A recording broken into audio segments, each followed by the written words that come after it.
them in diff- some of them in different locations, and some of them in Ghana. I can see some of my friends that are here from different places, and I just wanted us to have this conversation around cybersecurity. So it's not me trying to really teach you too much, because I mean some people here are experts, but once again, it's just all of us sharing our thoughts, our opinion around cybersecurity, and me also possibly highlighting different areas in cybersecurity, and just so that people, well, they'll build better expertise. Some people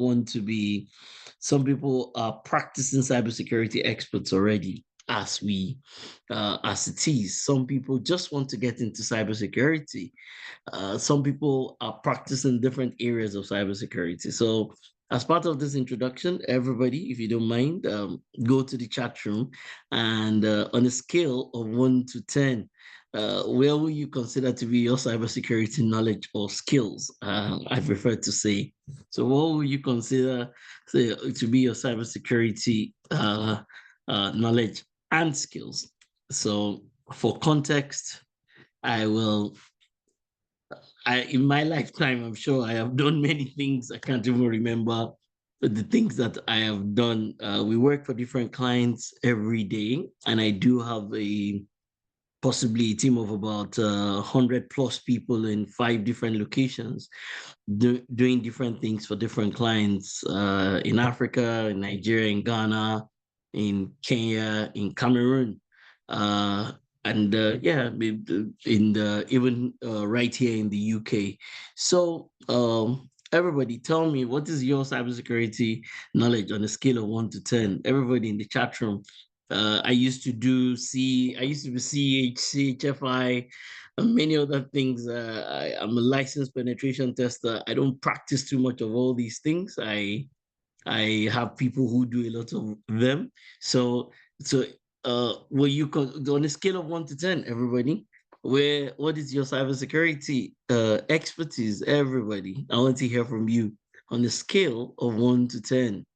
10 being the highest. So I judge myself 7. Okay, let me be fair.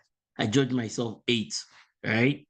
I judge myself 8. I score 8 because of I do ISO 27001 a lot.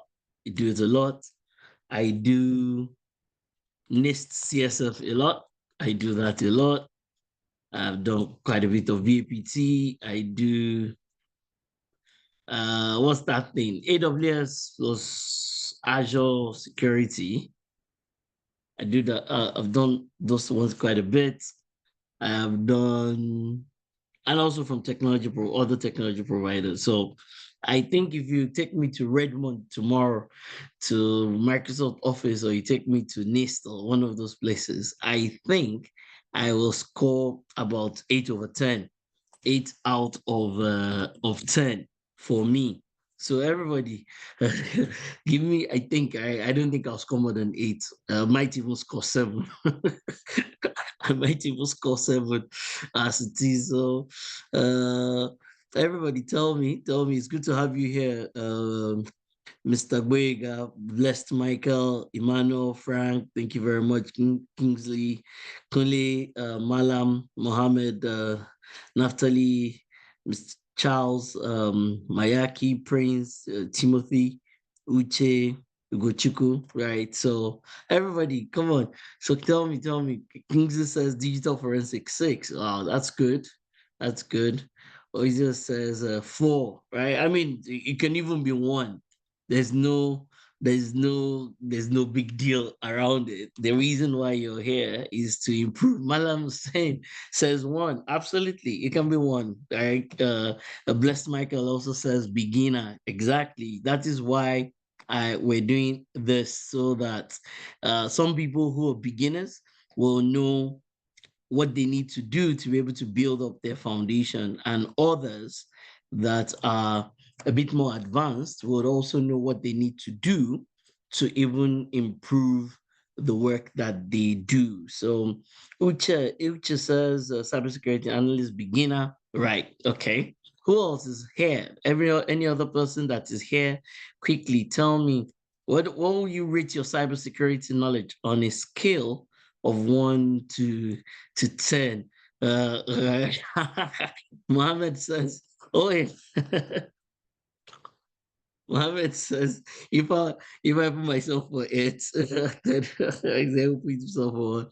Which also says one, right? So yeah, I mean, hey, that's why we're doing this. So the people who are just coming into this will know what to do to move themselves up to the next level, and others will know what to do to improve their own skills and capabilities. So it's not a problem, and it's good that you're here.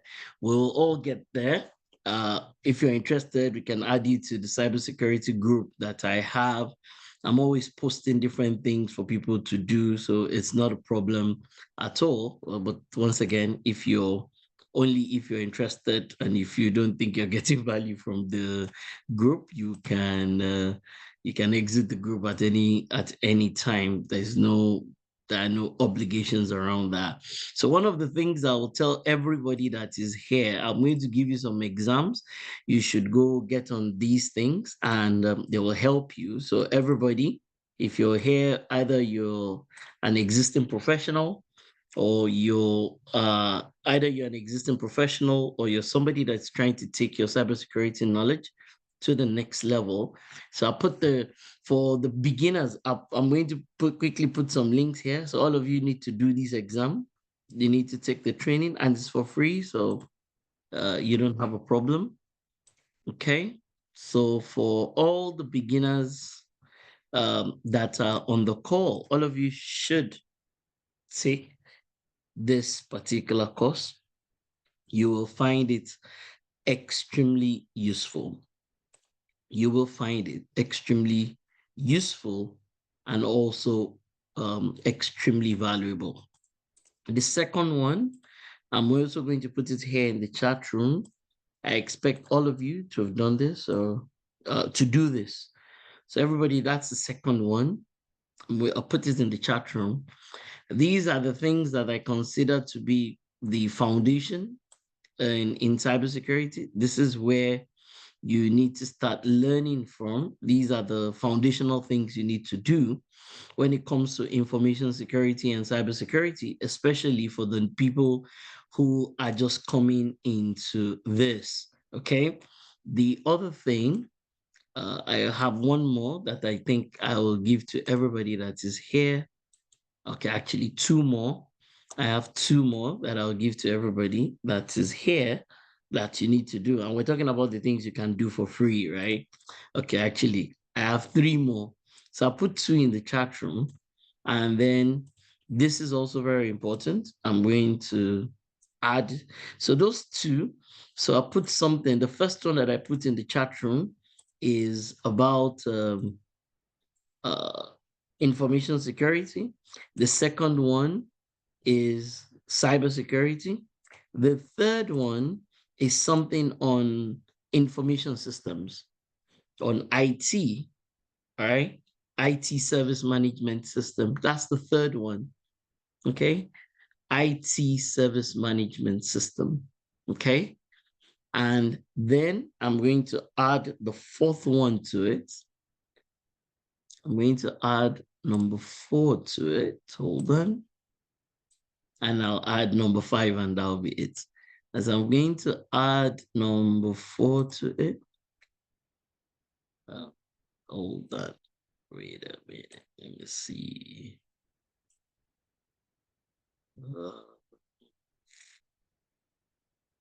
I'm going to add yeah.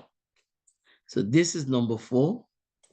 There's also a free course here. This is number 4. There's also a free course here. Okay. So number 4, and then I'm going to add one more to it. So those are 5 things that if you say to yourself, and some of you want to say to your kids, or you want to say to your employees, or you want to say it to your wife, your husband, especially people who are all thinking of going into this line of work. You want to you want to share these links with them. So this is the 5th one. So I've added 5 things into the chat room. So once again, you should encourage your brother, your sister, your cousin, your wife, your husband, whoever. You should encourage them, especially the ones who have any kind of interest in cybersecurity, right? Anybody who's got any kind of interest in cybersecurity should do these 5. So once again, I'll put the 5 links in the chat room. Boma, you can put them together as one so that you can then share it. So number 1, 27001, and that's very important. Okay. I also then put something on 27032, which is cybersecurity, which is number 2. Then I put something on IT service management, which is number 3. Then I put something on business continuity, which is number 4. And then I added the last one, which is on privacy and data protection. So yes, you can. I mean, they're free courses. You just need to register on the portal and take them. If you've taken them in the past and you want to take them again, I think you might just need to use a different email address, I think, and you can take them again. So those are 5 courses, everybody. Those are 5 courses that anybody that wants to get into cybersecurity or wants to get into information security can. I'll get Boma will put the 5. Okay, I can do it myself. So okay, these are the first. I'll just put them together in the document so that it's easier for the people who come late to be able to follow. Okay, so 5 different courses that everybody here that wants to get into cybersecurity, anybody that wants to get into information security, that they should take. I'll consider this the the first 5. Anybody who's serious about wanting to do this line of work for real, these 5 make up smart, sensible approaches that you all can follow. The 5 of them make up 5 great areas that you all can follow. I promise you, if you even master these 5 areas, it's easy for you to talk to employers. It's easy for you to say, I've started building my foundation in information and cybersecurity, the 5 of them. Okay. So these are the 5. I'm about to share them in the chat room again. I have taken, yeah, everybody, I'll put the 5 of them in the chat room. If you say you want to do this line of work, this is the foundation, everybody. If you say you want to do this line of work, this is the bare rest minimum. Something on information security, something on cybersecurity in itself, something on IT service management, something on business continuity, and lastly, something on privacy. Okay. I'm very mindful of my time. I'm going to let everybody out of this room in the next 1 hour, 1 hour, 1.5 hours maximum. So just grab as much as you can. We'll probably at some point in time maybe share the link to the video and all that. So those 5, right? So everybody, which is, so let me start to ask some questions so that I can clarify some things for a lot of people. People speak about information security versus cybersecurity. What's the difference? Anybody? Right?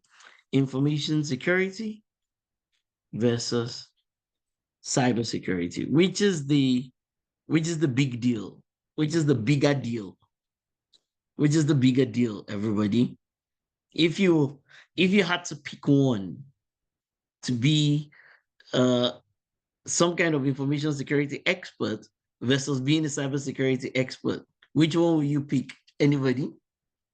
Right? Which one will you rather be? Some kind of information security expert or some kind of cybersecurity expert? Well, which one is it going to be? Okay. Anybody? Quickly. I want people to speak to me here. I don't want or to chat with me if that's your preference. I don't want everybody to be quiet. So please, it'll be nice to get thoughts, opinion, feedback, and get people to converse with me while we're here on this call. Thoughts, opinion, feedback, wherever. All right. So quickly, so somebody has said cyber. Right. So a lot of people don't know that. So for you that you're just coming into this line Hello, of work, okay. Dr. Orlando. I'll go Yes, sir. for information security because I see cybersecurity being a subset of InfoSec. Absolutely. Absolutely. Well, okay, good. So some people don't even want to. So I mean, a lot of people don't know that, right? And even if you, okay, so that's one, right? So we've established that, and I'm hoping everybody will bear that in mind. They will remember that the cybersecurity in itself is a subset of information security. Okay. Let's also speak about something else that is very contentious: information security versus privacy and slash data protection. Information security versus privacy and the data protection. What's any difference? Which one would you rather pick as a person? Which is a subset of the other one? I think Right? for me, I think privacy it's kind of more important than information security. That's basically my own opinion. Okay, The amount of which should be a subset of the other, or which is not should be, which I is a think subset of the other. Say it again. privacy is a subset of information security. Okay. Is it so? If you say privacy is a subset, then how? Then that means you can't really say that, oh, one is that you rather do one versus the other, isn't it? Well, yeah, as you said, if I was supposed to pick one, right, I'd rather pick privacy. Wow. Okay. Yeah. Okay. That's as that. So I'll assume you're saying that as a specialization, right? Yes. I assume that you're saying that as some sort of specialization, you would rather pick privacy. Okay, good. But I think I like the way you formally said, at least you've been able to establish that privacy is a subset of information security, at least on one hand, right? We can also go and then there's the other conversation. I'm hoping people are taking note of these things. These things are not, they're really for your career, right? So on one hand, there is also the argument of the data protection officer in an organization. Should that person be in compliance or in information security, right? What department should the DPO be in? Okay.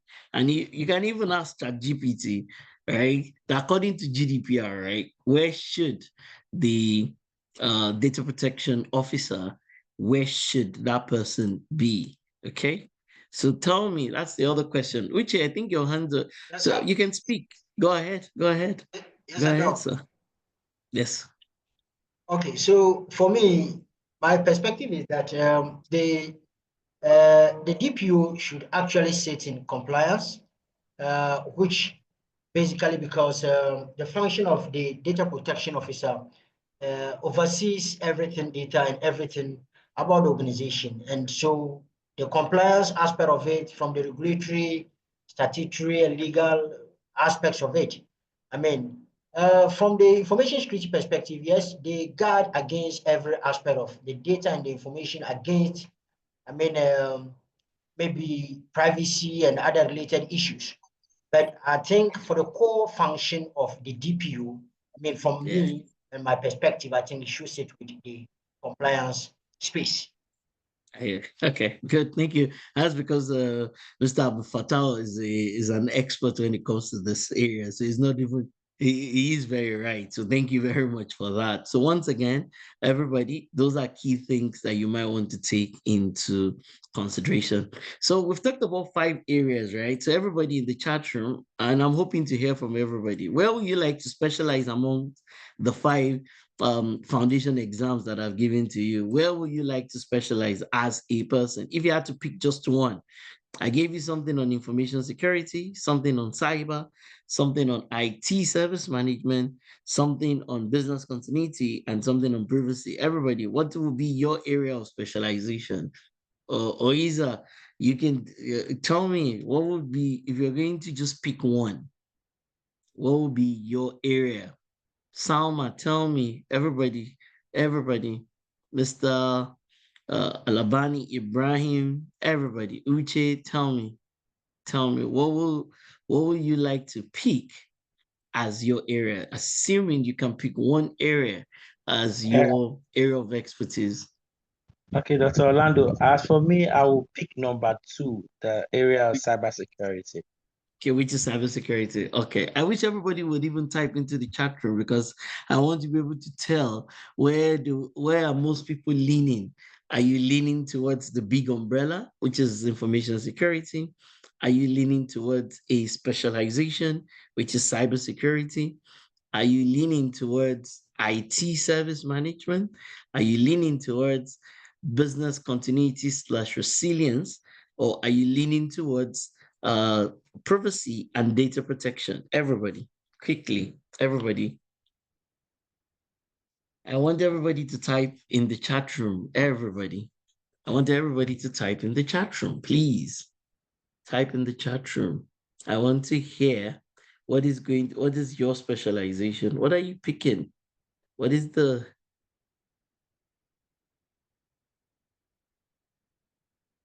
okay?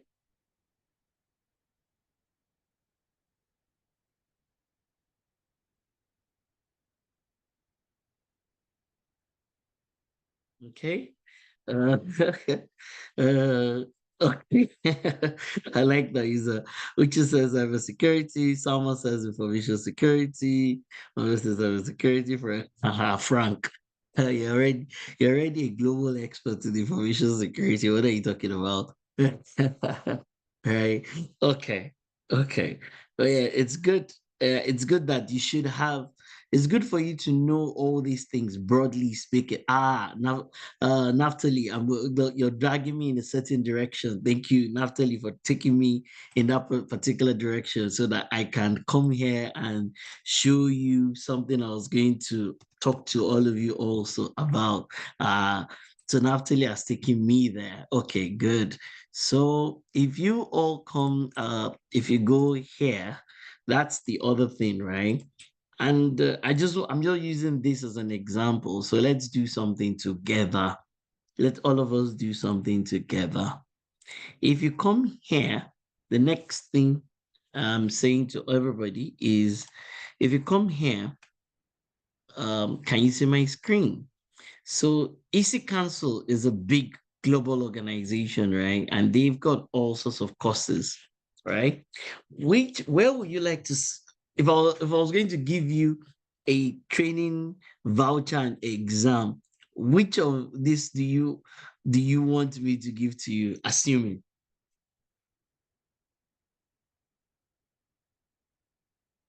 Which of these will you want me to give to you? Assuming.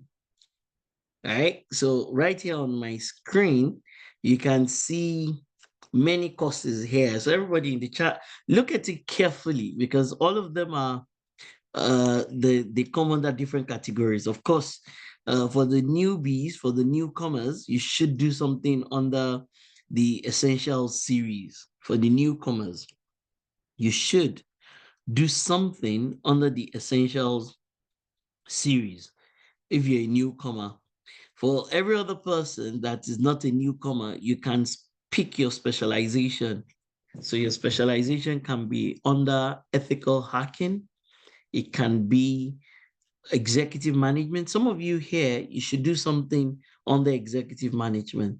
So the Franks of this world, all these people who have 10 years and more of experience when it comes to information security, you should do something on the executive management. Some people should do something on computer forensics. Some people should do network security. Some people should do something on the encryption. Some people should do on the pen test. Some people on the incident handling. There's cloud. There's DevOps. There's the cyber technician. There's blockchain. There's business continuity, and a couple of other things also on the fundamentals. And some of you, you should go and specialize on the application security. That's a big one, right? So everybody, what should, if you, I mean, because you should at some point in time also be looking at some kind of specialization. So where would you like to specialize as a person? Where would you want to specialize as a person? Do you want to specialize as application security? And there's a lot of work to be done there. Do you want to specialize on the ethical hacking? Do you want to specialize on the business continuity or on the penetration testing? Where exactly do you want to specialize? Okay. So that's important, everybody. That's very important that you know where exactly do you want to specialize, right? As part of this entire thing on information security, you should know where do you want to specialize in information security. You might not be able to do everything. So it's good that you kind of look at it and you say that this is what I want to do. Prior to now, EC Council used to offer EC Council free training and all right, but they stopped it. They used to offer some of these things for free, but they stopped it. But I think they they said they might continue.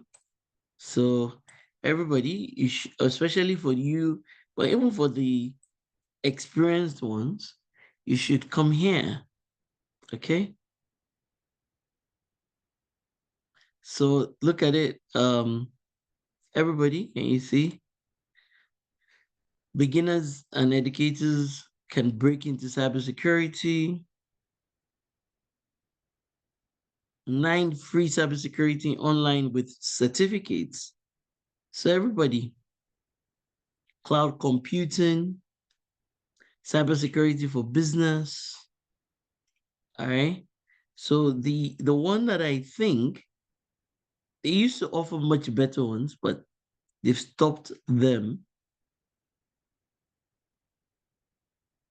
But the one that I think everybody here should do is this one. I think everybody should do number 1 and number 2. Everybody. A practical introduction to cloud. I was still working on something this morning on AWS for a client of ours. I was reviewing something, right? So this is not bad. This is not bad at all. So look at it. You can do this. It'll be great. Cybersecurity for business. Everybody. You can go spend some time looking at this. So not bad at all. Not bad. So this is great. Once again, everybody, you can take advantage of this. And then you should also do this one. This one. This one, Introduction to Cloud. Okay? Introduction to Cloud. So I think these two, everybody should do them. The Introduction to Cloud, and also it will help you. There are many things, there are many things that you will think you know, but when you go on these training classes and they take it from a different perspective, there are many things you think you know, but when they do this, it's very important. Okay, so that's important. They used to offer this one for free, but they stopped. They've stopped offering it for free. So a lot of my employees, they all took advantage of it. It was being offered for free at some point in time, but I'm not sure. I think they've stopped it. It was for free. It was for free. This essential series was for free.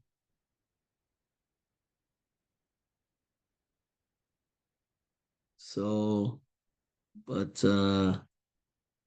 yeah, so it's no longer for free. So yeah, let's ignore that. Now, the other thing I want us to do is, I remember I used to be on this side. So let's all look at something together. Let's all look at something together. If you are looking for a job, I don't want US. Let me change it to United Kingdom. And I hope everybody can see my screen. Can you see my screen? Let me stop sharing and share again. If you're looking for a job, it says cybersecurity. It says cybersecurity here. And we want to location. No. Let's just say, yeah, let's leave it here. 2 miles, 7 days. Yeah. Okay. I hope everybody can see my screen. Let us see what is being requested for. So this is the kind of job that the people that are on this call should be looking to get. Some of you are already qualified for something like this. Some of you will need some much more training and coaching and mentoring and maybe even internship to be able to do this. But let's take it from here. So what exactly? So this says information security officer, information assurance officer. Brilliant. So if you come here, let's look for some of the technical things that are there. It says, so everybody, if you look at this, so can you see that you develop, review? So that means you must know about this. Governance documents, policies, standards, you must know something about this, which is why I talked about 27001 and some of those things. So if you don't know anything about this, then you won't even be able to go through the interview. I hope you're all following, right? The other thing here, it talks about information security awareness. So that's why we also said you should take some of these things, all right? So that's important. Then can you see, then he talks about ISO, everybody, can you see? Then he also talks about information security here, which is still ISO. Then yeah, liaison, internal and external information security requirements. Then of course, some information around incident response and coordinate with vendors, new technologies, proof of concept, right? So not bad, not bad. This is simple enough, right? So I'll speak to you today about this. I'll speak to you about something like this. I'll speak to you also about this. As I said, I'm just going to stop in about an hour from now, wherever it is that we get to, and thereabout. So yeah, maybe an hour, 20 minutes more or something. So yeah, so I'll speak to you about some of these things. WASP, NIST. So this is actually a simple job, right? This is a simple job. So a simple job. Anybody that is here, the objective is to be able to show you how to get this kind of job. So some of you already qualify for things like this. Some of you might need some guidance over the next couple of months. But I think anybody that has a decent background in 6 months of intensive guidance and coaching and following through. So if we tell you to go and take a training, you take it an exam, blah, blah, blah. If you live in the UK, you should be able to get a job like this. Okay? You should be able to get a job like this with the right coaching and guidance. The blockchain is much more difficult. So I won't go to this I'm looking for the easy ones. So I've found another one. All right. In 6 months, okay, I can show somebody how to get this kind of job. Right. This one might be a bit tricky. Everything here is easy and straightforward. Everything here is easy and straightforward. But the only thing that might be tricky here is because the client expects you to know something around DevSecOps. And once again, I'm very focused on, I know the difference, and I talk about the difference between just being knowledgeable versus being skilled, okay? And being experienced versus being exposed. All those things are different things entirely. So you might be knowledgeable, but you might not be skilled, right? Or you might have experience, but you might not be exposed to many different ways and approaches of getting things done. But definitely in 6 months, somebody who's got the right background in terms of the work in itself, I can take you through this and you can get this job in 6 months. Okay? In 6 months. If you follow through with all the things, even the things that I'm going to tell you here today, if you follow through with these things, in 6 months, you can get this kind of work. But you must follow through, right? You must follow through. Look at this one, IT security. Okay, good. So I like that. That's another question, right? So let me put that in the chat room. Everybody, what's the difference? As I said, please note everything that I'm going to say. Either you that you're experienced or even the ones that are not as experienced. What is the difference between information security and cybersecurity? Oh, sorry, that's not what I wanted to say. Information security versus IT security is what I was about to say. Yeah. Anybody? What is the difference? Because people assume these things are the same. They assume these things are the same. What's the difference, everybody? Orlando, What is information yes, please security is a say that company-wide project, say that while again. the security is limited to IT. Okay, good. Yes, I mean Jakiski, thank you very much also for that. Yeah, so when you and I are saying information security is much bigger, it's wider. IT security is just talking about maybe security tied to databases. Am I right? Security of the network in itself, security of applications, security of the operating system, security of the switches, right? Secure configurations, secure config, right? So I'm hoping once again that people are taking these things into consideration, right? Secure configuration of IT assets. So I've written it in the chat room, everybody. I hope you're all taking these things into consideration. There is a difference between information security. It's much wider, it's much broader than just IT security. And if you go for an interview, they look like simple things, but these simple things matter. The interviewer is asking you, and you're using cybersecurity, you're discussing cybersecurity like you're talking about overall information security, or you're talking about overall information security, and you can't draw a line of distinction between that and data protection and privacy, right? You can't draw a line of distinction, or you can't draw a line of distinction between information security, generally speaking, in an organization versus IT security that sits mostly within the IT department.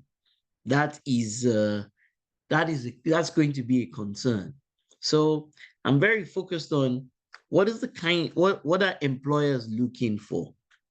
What do you need to know for you to be able to get those types of jobs that I just showed to you online, right? Those jobs on JobServe, those sample jobs on JobServe. What do you need to know to be able to get to be able to get those types of jobs? Okay, so these are salient things that you all need to know, and you also need to take into keen consideration.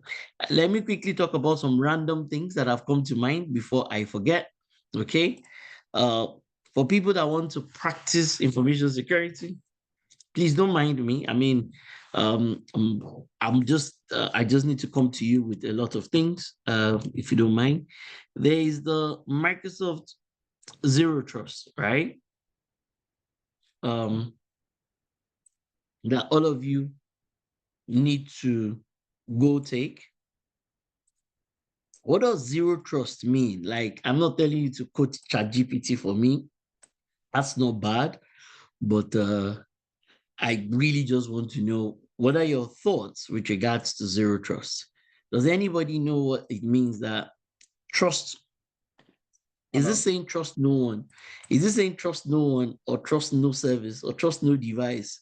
Trust, when it says zero trust, do not trust. Okay. That thing that it is saying that though you should apply zero trust. What does that mean? Right? I put a link in the chat room, and Microsoft has some excellent documentation when it comes to zero trust, like some really good documentation around zero trust, PowerPoint documentation. They've got templates, they've got all sorts of things when it comes to zero trust, right? Everybody, zero trust. So yeah, what does it mean? Trust, don't trust what? Is it that you shouldn't trust people? Yes.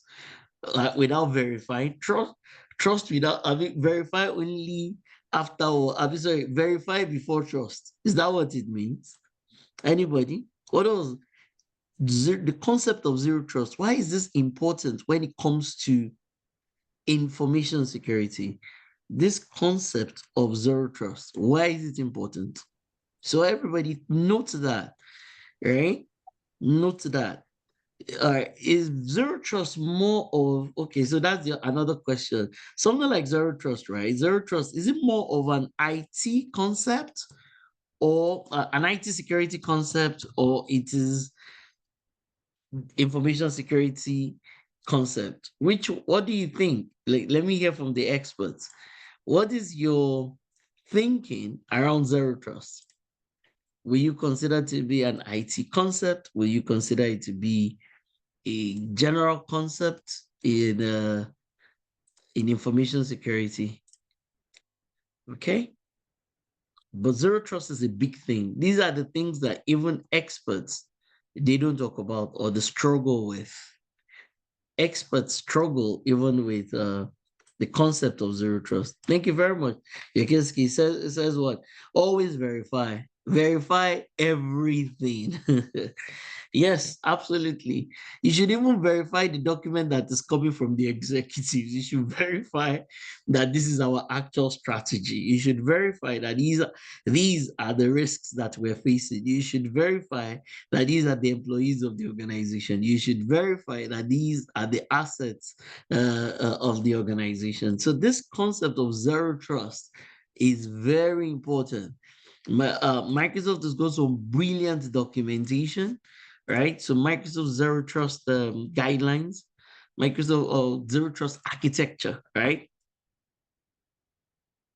Of course, I'm a Microsoft I'm a Microsoft junkie, so I'm a bit Microsoft biased. Now I'm trying to be AWS biased, but Microsoft sits in my brain, right? Somewhere. So if you imagine going for an interview, everybody, let me show you this. Imagine going for an interview, and I'll put it in the chat room and I'll also put it on my screen. Imagine going for an interview and the interviewer says to you, so all the experts that are here, this is a question for you. The interviewer says, all right, who's ready? Who's ready? The interviewer shows you, hold on, shows you the diagram, this diagram, and says to you, articulate this diagram to us in 5 minutes. Who can do that job well? Who can do this well? The interviewer says to you, pulls this up and says, articulate this to us. Where are you going to start? Are you going to do left to right, right to left? Are you going to go smack from the middle, where you're going to talk about the policy and how that policy can extend to other places? The person who developed this diagram, this architectural representation, where do you think he was looking at it from? Because if you want to start from the center, remember that there's some certain inputs that are coming to the center. If you want to start from the left to the right, that means you must talk about an identity management system that the organization has got. Where is the identity management system? Is it inside of Active Directory or where is it? What is the concept of strong authentication? What is strong authentication? What does it mean? Okay. What is strong authentication? What does it mean? Okay. How this when it's requesting for enhancement based on the zero trust policy. What does that mean? If you go to the other end of it, what are the endpoint devices in an organization? What are endpoint devices in an organization? How will the endpoint devices be identified and authenticated in themselves? What are the tools and the platforms that the organization has got to do endpoint identification? And then how will you implement zero trust? Do you need to buy new software? Do you need to buy new hardware? Do you need to buy a new application? Can you implement it using your existing set of applications? And then how does this zero trust relate with threat protection? So, and what are the tools and the platforms that will help an organization with regards to threat protection? How does zero trust inform your network security? And the network security, how does it inform data security, application security, and then infrastructure?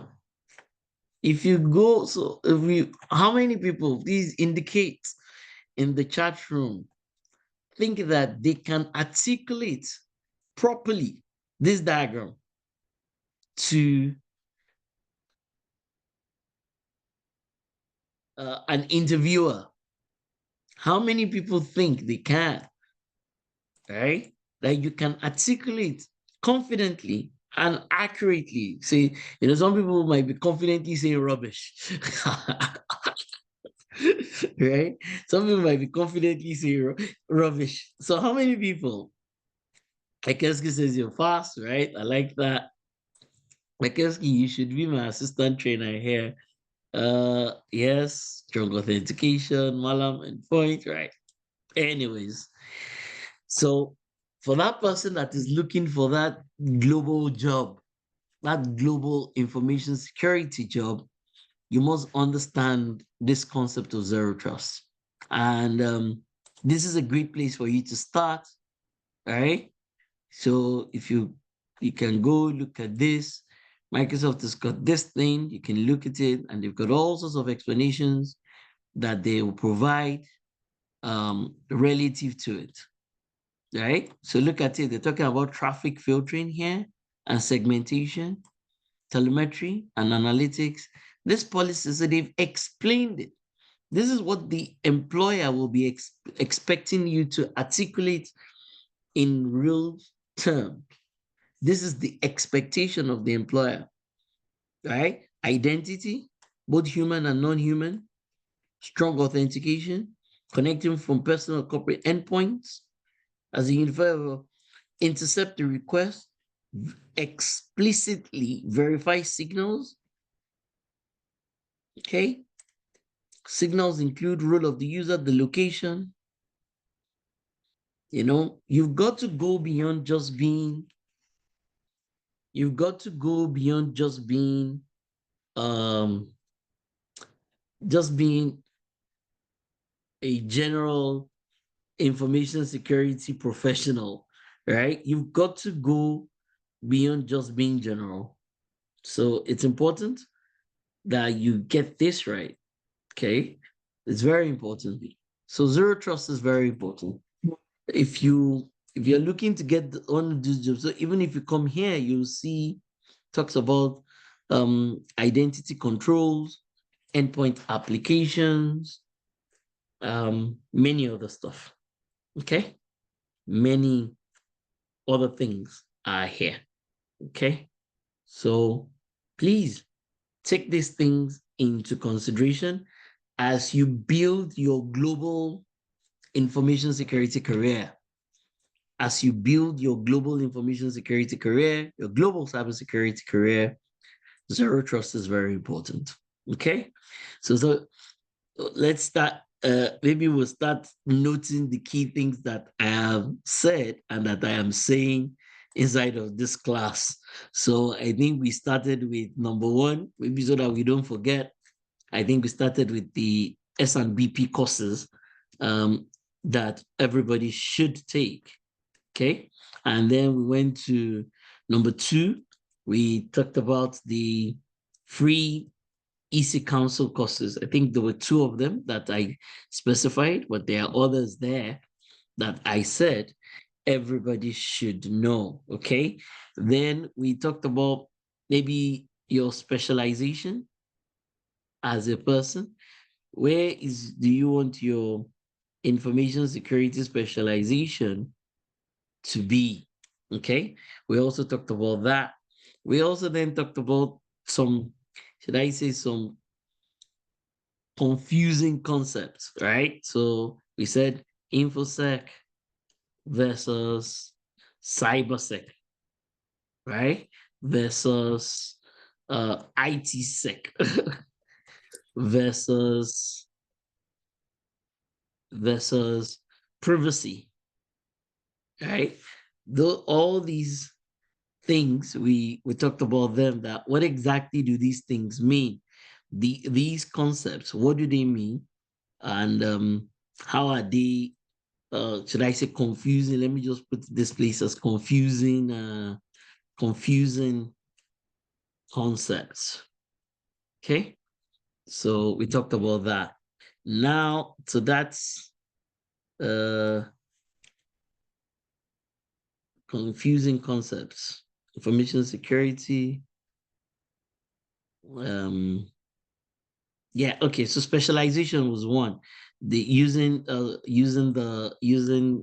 ESEC Council website, using the ESEC Council website.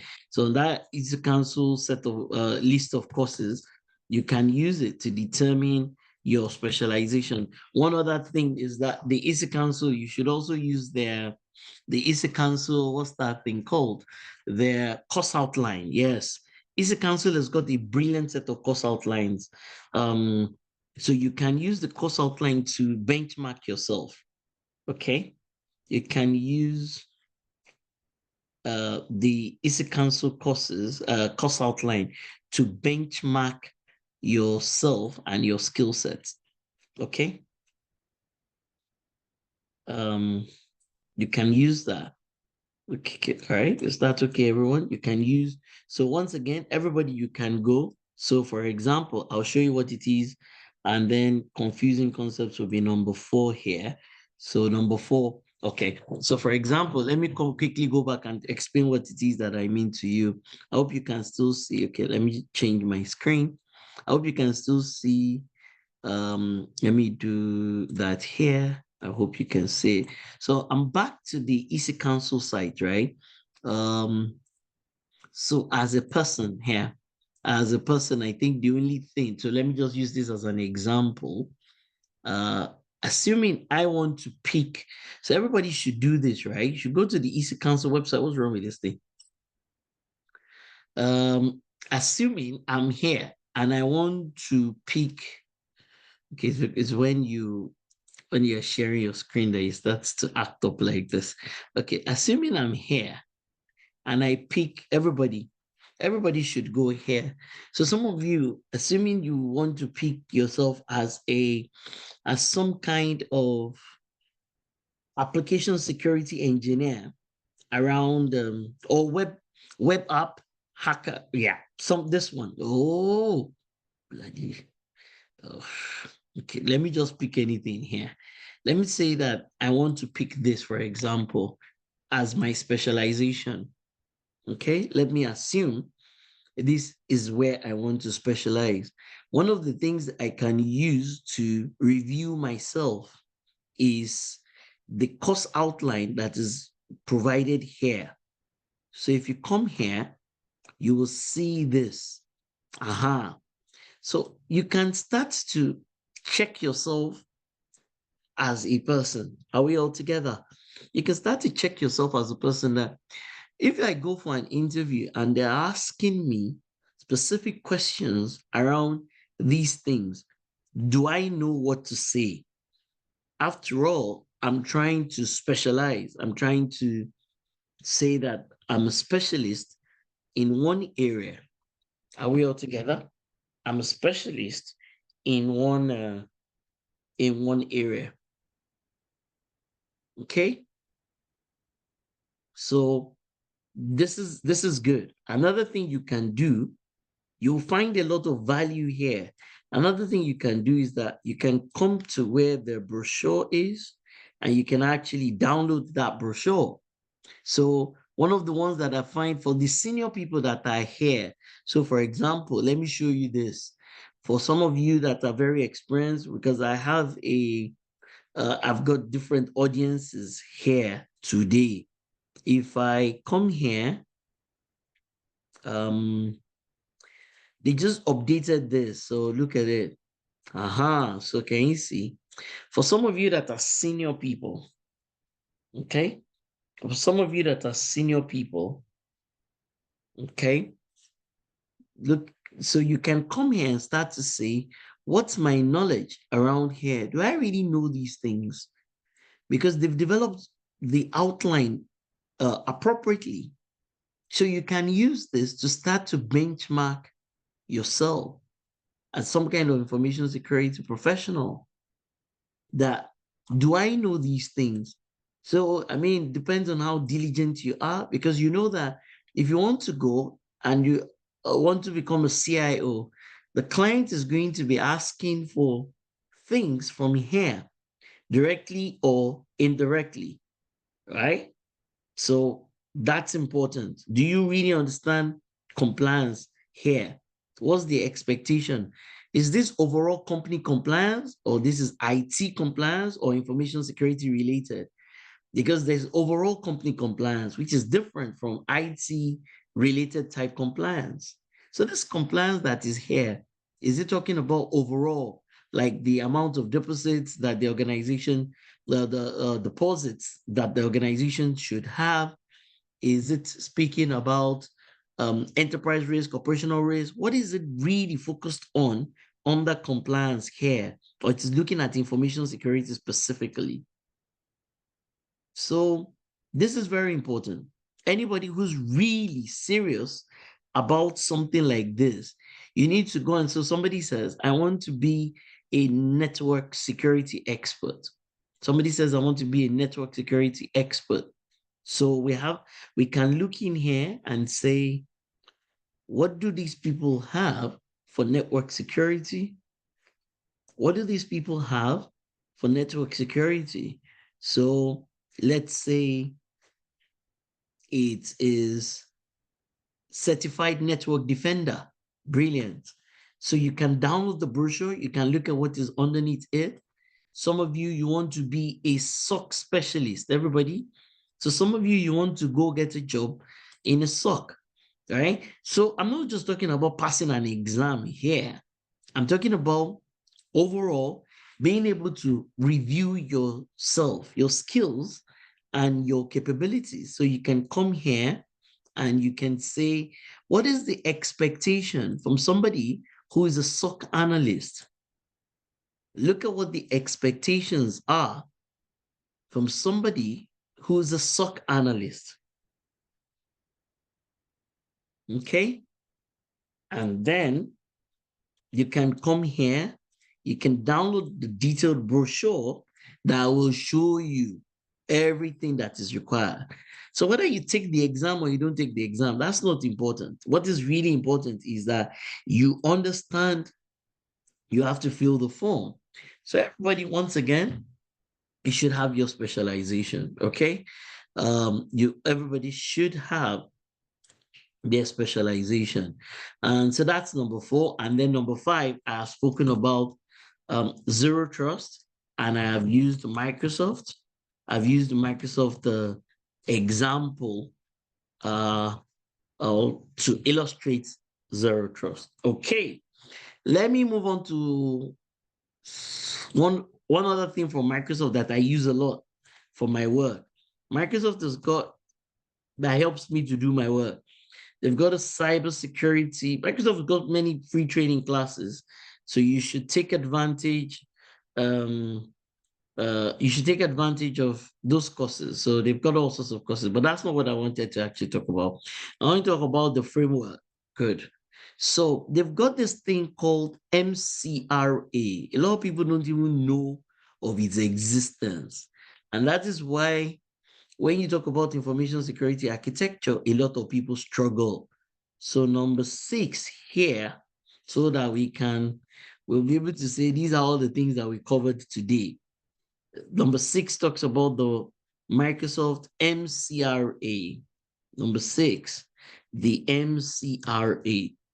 You will say thank you to me for this, because if you go to that page, if you go to this page, all right, Microsoft has got this brilliant set of architectural representation. Okay, so if you go to the bottom of the page, I don't know whether you can see my screen. There's something here that says download the updated April 2025 version. It's brilliant stuff. There's something that says download it. Okay, so for you that you really want to practice this cybersecurity that I'm talking about, you cannot do without something like this. You are going to need to really understand something like this. Now, you can leverage the Microsoft documentation to understand it. It doesn't mean that when you want to implement it, you must follow the Microsoft set of solutions. I hope that makes sense. You can learn the approach from here, but when you want to build it for your own, for an organization, you don't have to follow Microsoft solutions, which means that you can achieve an architectural representation using all sorts of tools and platforms. It does not have to be Microsoft, but you can learn the approach from here. I hope I am clear with the things I am saying, that people are not they understand. So let me show you this, everybody. Let me show you this. Okay.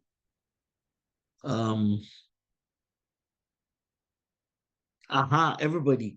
This is how to draw up an architecture. If you start with a plain canvas. Okay. So all of you that want to understand the concept of how do you draw up some kind of information security or cybersecurity architecture, you can start from here, everyone.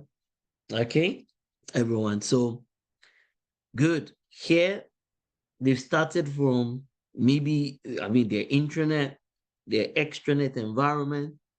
Okay, they've started from there. Their external facing IPs and the infrastructure that you use at the edge before traffic comes into the organization. Okay.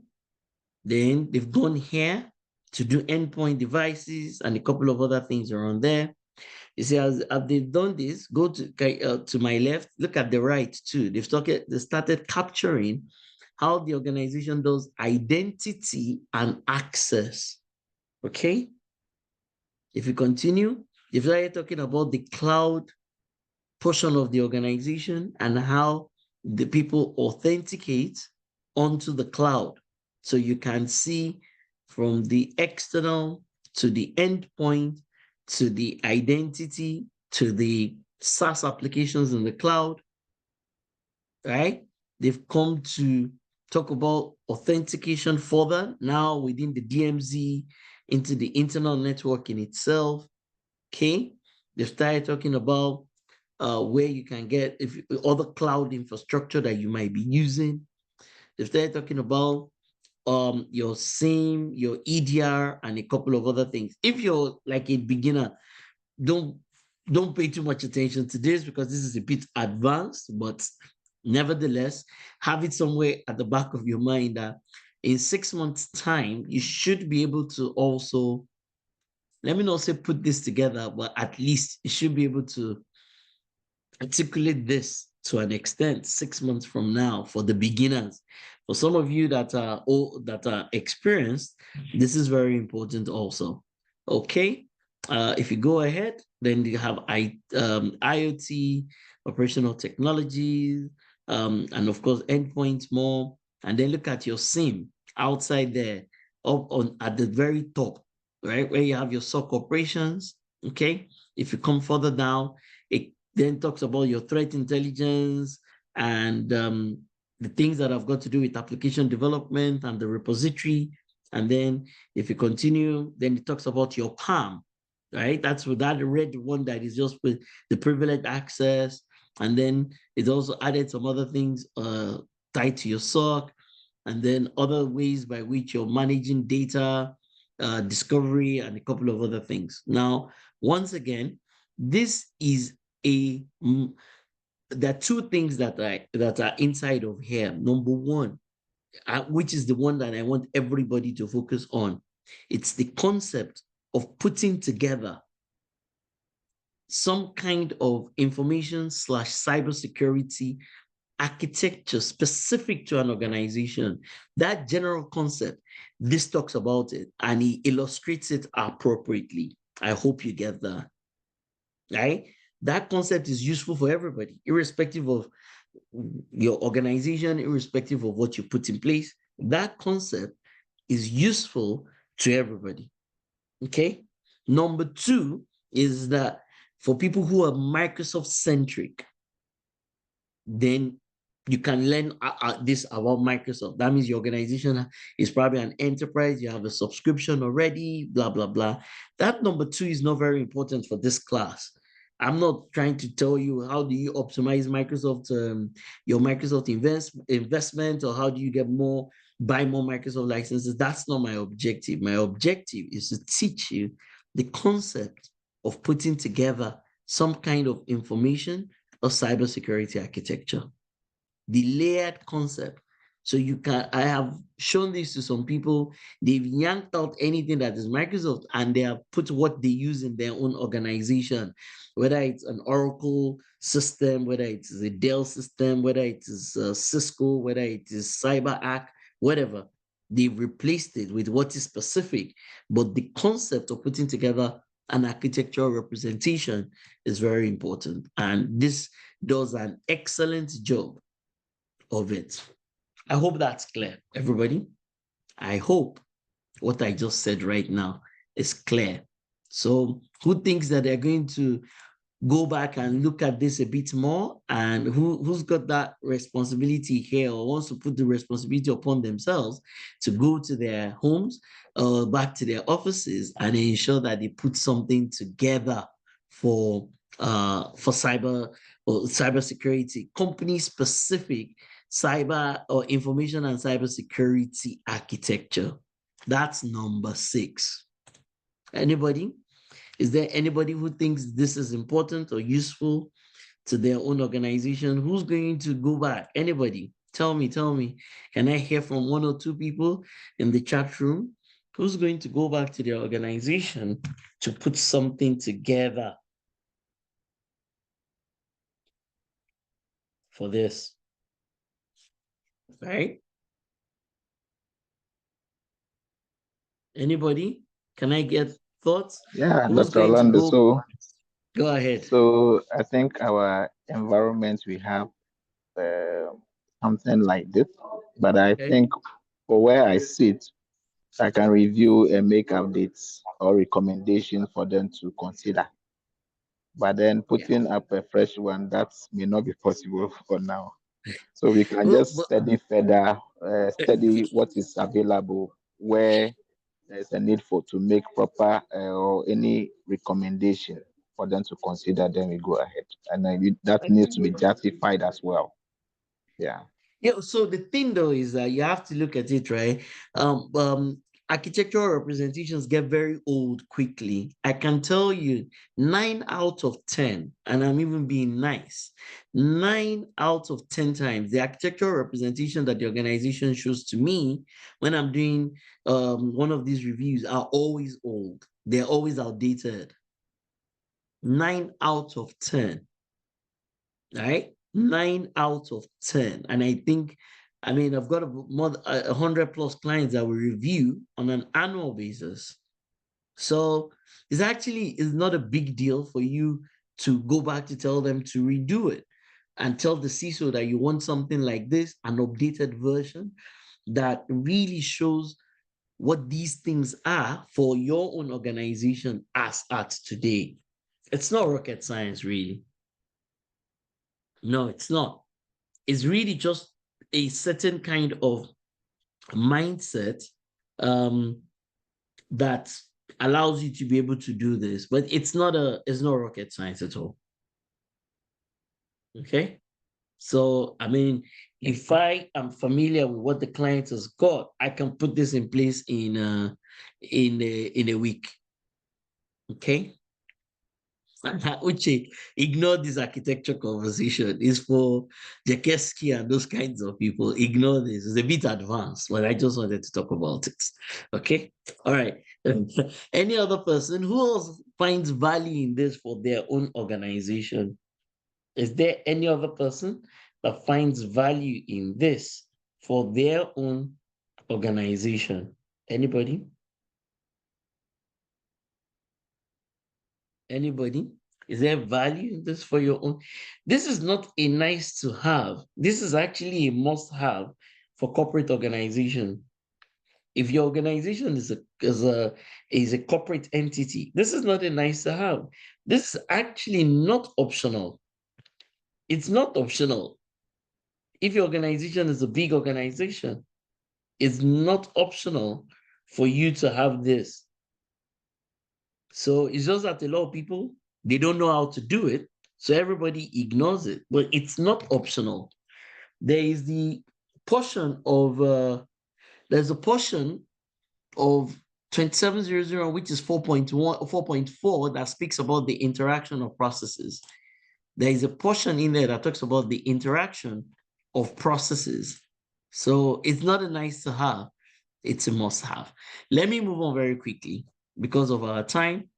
Okay. Let me show you two other things, many other things. Dr. Orlando, sorry. Yes.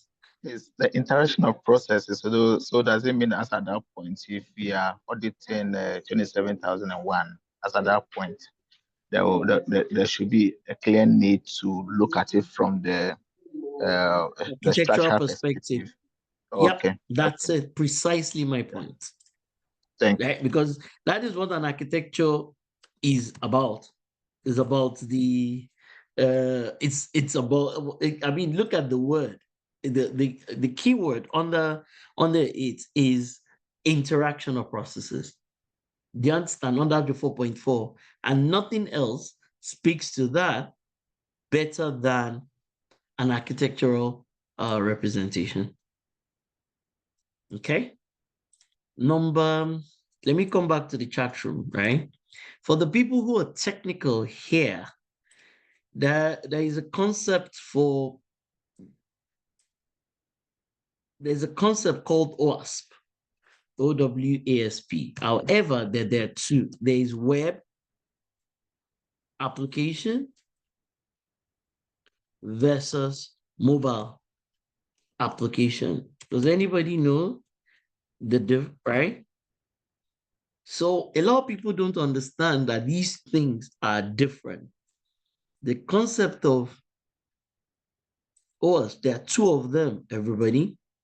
If you look here, this is the normal one, okay? Where they're going to release a new one for this. But as of today, this is it. This is a 2021 version, but this year they're going to come up with a 2025 version. Everybody, look at it. But what most people don't realize is that this is web. This is what? It's web. So the description of everything that is here is web.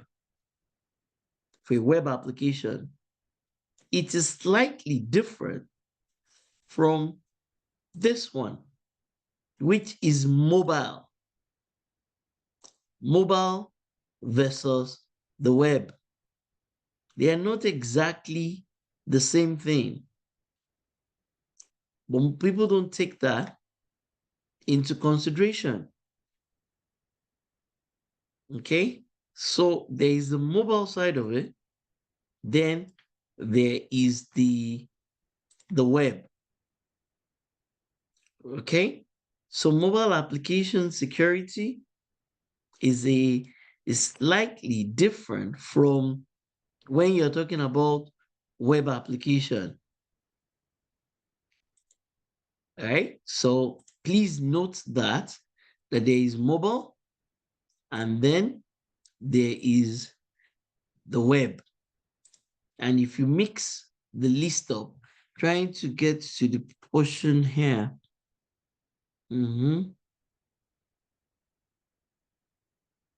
So,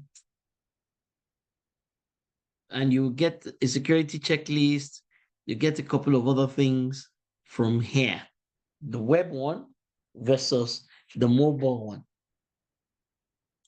Okay? The web versus the mobile. Okay, so they've updated it. We're doing some work with this organization, provide the stuff, blah, blah, blah.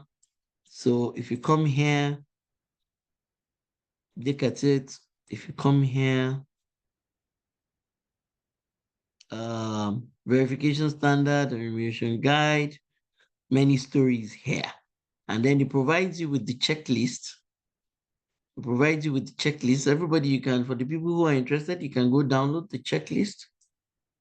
that what exactly what is it about? Divided to groups labeled this: storage, crypto, auth, network, platform, code, resilience, privacy. So this is web. And now you can see that they've broken it into storage 1 and 2, crypto 1 and 2, auth 1, 2, 3, 1, 2, 3, that's 5, network 2, 7, platform 2, 10, and then they have, so if you go in here, they've changed it, they've updated it. But before now, if you do OWASP top 10 mobile, it will show you this thing. Yeah, this. Mobile top 10. Okay, so look at it, mobile. So look at mobile top 10, mobile versus. So here you can see that it starts with what? Improper credential usage. While here, it starts with broken access control. Okay, so a lot of people, when they say OWASP top 10, I've seen where the client had done everything that they were doing, but they were following this, which is for mobile, which is different from this, which is for a web application. That means if your application exists as both a mobile and web, you need to test both. That means you will use this one, everybody, you will use this one primarily to test. You use this one, put it in the chat room. You should use this one to test for web applications.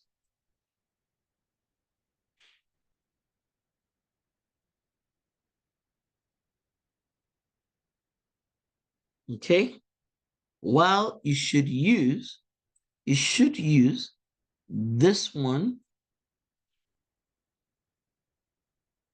to test for mobile apps. That means if you're if some kind of information security expert or looking to be, there is the thing that allows you to be able to test a web application versus the thing that allows you to be able to test for mobile apps. I hope that is clear. I hope that's clear. Okay, I hope that's clear. So hopefully that will add some value to somebody here.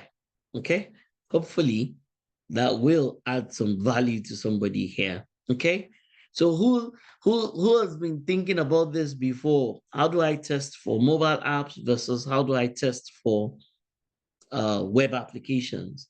And realizes that there are two different things and there are two different guidance documents for both. Okay, hopefully you're one of those people. All right, so somebody should give me your thoughts. Clear distinction between those two things. Anybody? Clear distinctions? Distinction before clear distinction between those two things. Anybody? Clear distinction between those two things. Okay. Anybody? You've proud to now you made a clear distinction between those two things and how to use OWASP top 10. Yeah, that before now, Jakeski, that you made a clear distinction and you test for them using these guidelines and this checklist separately. You test for them using these guidelines and this checklist separately. Okay. Okay, in no particular order, let me do this.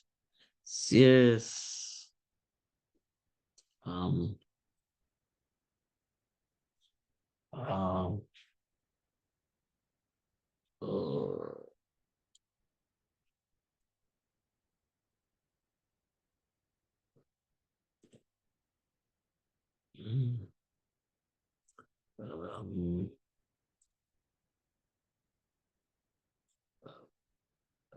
Right.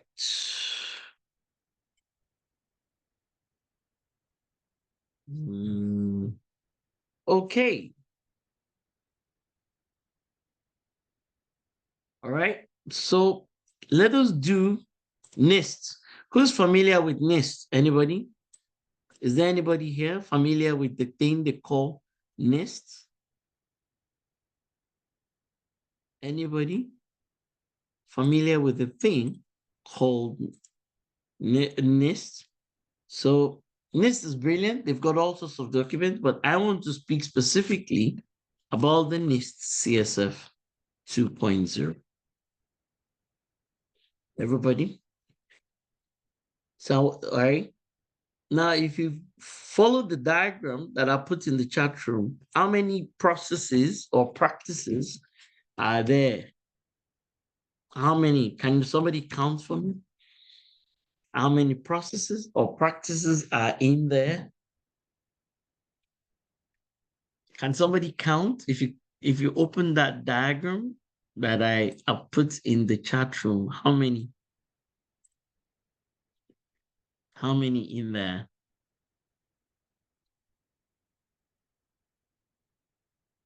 Okay. How many? So this is a cybersecurity specific thing. So let me do this. This is cybersecurity, right? So how many areas here? How many areas? You put 6 areas, functions here. And how many categories in there? Can somebody tell me? Is it 21 or 22? Is it 20, 21, or 22? Focus on the diagram to my left. Focus on that one. Focus on this particular diagram. Focus on it. Okay? What do these things mean? What do these things, what do they mean? If you go for an interview and the employer puts this together, right? And says to you,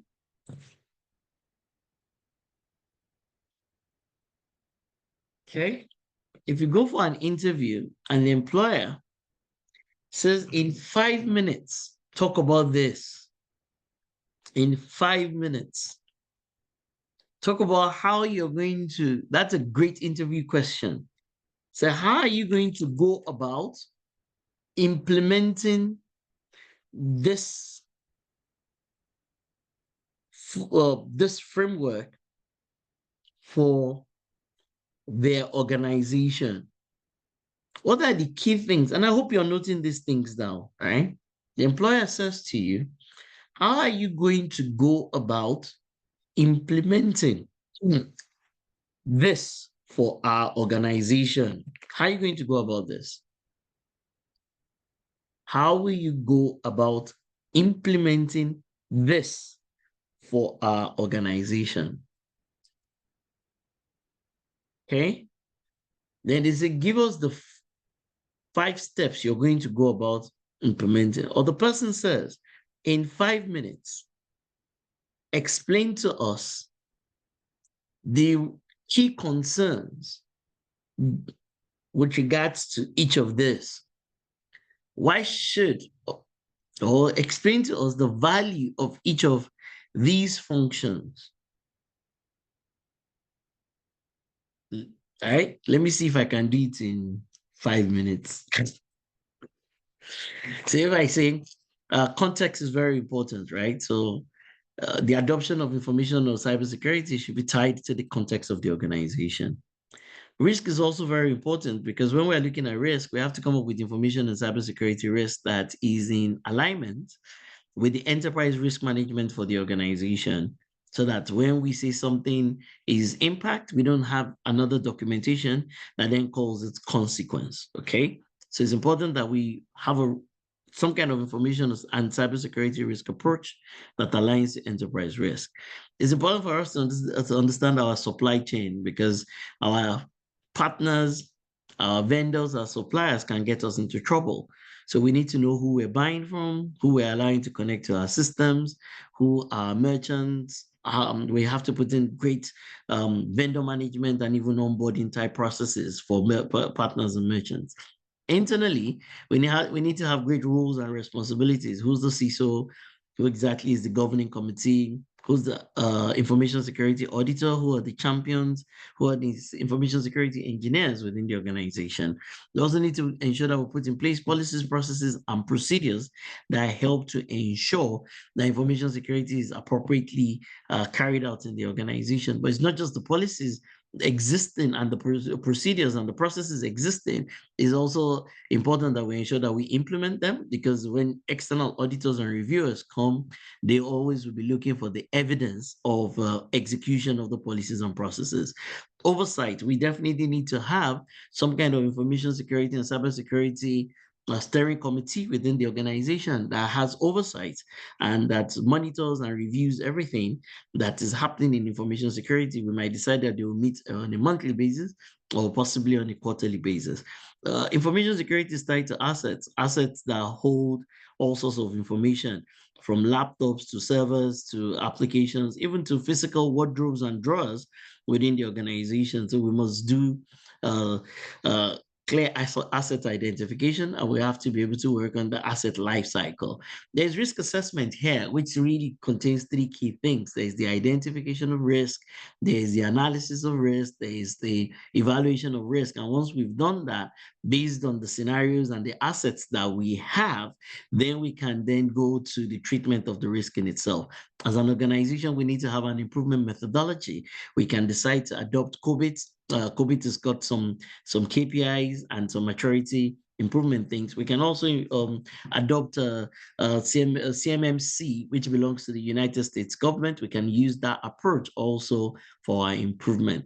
Identity is key. It's important that we can identify all our assets and even human beings within the organization, and we have to implement zero trust in such a way that we will verify everything. We need to embark on a extensive awareness training across the entire organization, and nobody will be excluded. Not even our external people will be included as part of our awareness. We will do the awareness all the way from the board to the executives, to every staff, and even to a segment of our vendors, our suppliers, and even some of our critical customers as it is. We also need experts within the organization. So it's not just the awareness, we also need some people that are appropriately trained as experts. We will look at our security multi-layered. So we're going to look at the security of data that sits within databases, the security of all our applications. We're going to use OWASP top 10 for web and OWASP top 10 again for mobile. And then we're going to come to the infrastructure, whether it is our switch, whether it is our VLAN, whether it is our router, whether it's our firewall. We're going to ensure that we review all the configurations on those entities. We're going to work with internal control, internal audit, compliance with regards to continuous monitoring. We're also going to outsource our VAPT to ensure that we get an independent opinion every time. We're going to have a SIEM where we will be doing, we will have one internally. We would also engage an external entity where the events that are happening both internally and externally can be flagged. We're going to put in place a robust incident management procedure, which is great. We're going to clearly separate incidents as it relates to IT services. We're going to separate it from incidents that relate to information security. So we're going to put in place something all the way from the identification of an incident to how an incident is resolved and to the lessons learned to ensure that that is not happening frequently. And of course, things like communication and even escalation relative to incidents. That's how I'll go at an interview. Hopefully I'll get the job. Right? So you two, those are the kinds of things, right? That's what this is about. And the documentation is free, everybody. NIST is free, everybody. So can you go and download, everybody go and download NIST. Are we together? Everybody Jakeski. Well, well. So I don't think anybody should give me 5 minutes for all the 22 categories. But if it was functions alone, I should have been able to do it in 5. I'll just talk about govern, identify, protect, detect, respond, and recover. But because I was talking about the entire 22, thank you. All right. So everybody go and download that document. Download it. NIST. It's available. It's available. Okay. Okay. There is a website that I also think everybody should have. I'll start rounding up now, right? So I'm just trying to tell you what you need to do to improve information security. Okay? Your knowledge and how you can better help your organization. Everybody, there's this great website here. It's called Know Before. Okay? Everybody. It's called Know Before. So that's number what now? Number 9. So number 9, just so that I don't forget, it's this website called Know Before. And there's some free resources here, everybody. Go to Know Before website, come to under resources. Right? There's so many free things here. So when somebody's asking you these things at an interview, you should be able to speak to them appropriately. Everybody. So if you come under, so they say, what is the concept of CEO fraud? Okay. CEO fraud. What does it mean?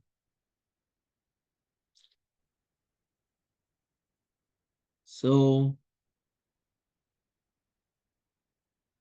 um,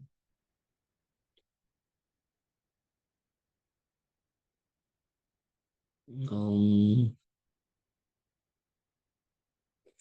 was looking for, okay, let me see. There's one great book that they have like that. Ransomware Resource Kit, everybody, yes. Phishing, CISO, and these things are free. These things are free. So there's some real value to the free things that they have here. So if you want to know about phishing, so when I ask organizations something, what is your phishing tool? People don't even have an answer. So everybody, if you do this, you'll find this, which is really where something like CEO fraud, where it originates from. Everybody. And it's for free. It's for free. It's really brilliant website, brilliant resources for you to get ready for this, your information security, global information security career. Okay. This is really good. I've used this a lot myself. It's helped me. So they're not talking about you paying for anything here. This is about the free things you can leverage. And for the senior people that are here, all of us, one of the things I tell people is that you and I need to be able to do cybersecurity awareness. You should be able to do and deliver and drive an awareness training. Everybody, so if you come here, if you're serious about information security, this is a must-have. This is a must-have. How can you help your clients with a newsletter, with sample posters? Okay. There's there's even an awareness weekly planner. It's a must-have if you're doing information security. So remember the website and go for some of the free resources, that are here, they will help you. They will help you as a person. Okay? The other thing I want to talk about is CIS top 18. In fact, this is one of my favorite things when it comes to information security. This is one of my favorite things when it comes to information security. I like this a lot. I love it actually. CIS controls top 18, everybody. CIS controls top 18. Okay. So CIS controls top 18. 18 CIS controls. This is clear, it helps, like directly, no stories. Okay. It helps, no stories. Very clean and very clear. Very clean and very clear. So the question is, what are the activities you need to carry out in an organization relative to these things? So you go for an interview, somebody's asked, how will you, the person says to you, explain these controls. Explain these 18 controls. And how will you implement them? What are the specific actions you will carry out relative to these 18 controls, everybody?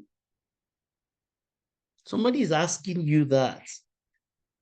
What will you say? Both the importance of each one. Why should you have an inventory? One of the things I like about this is that it's the only methodology that starts from inventory, which is very important. Asset identification. And it doesn't even use the inventory once, it uses it twice.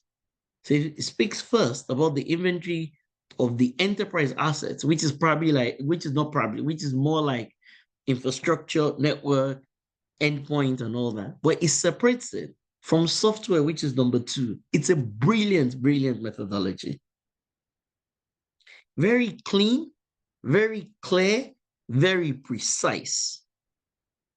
And I can tell you the first thing anybody that is doing information security needs to know, apart from all the theoretical things, is that how do I go about number 1 and number 2?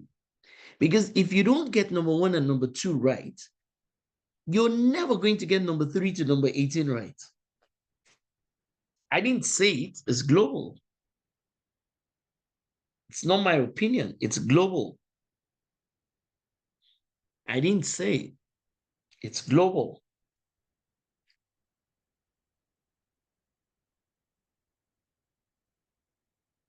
So if you want to go somewhere and you want to show the people that you really understand information security, these are the key things you need to know, that you need to be aware of, and you need to be able to understand and follow through with these types of things. It's important. There are no workarounds. There are no workarounds to this. Okay?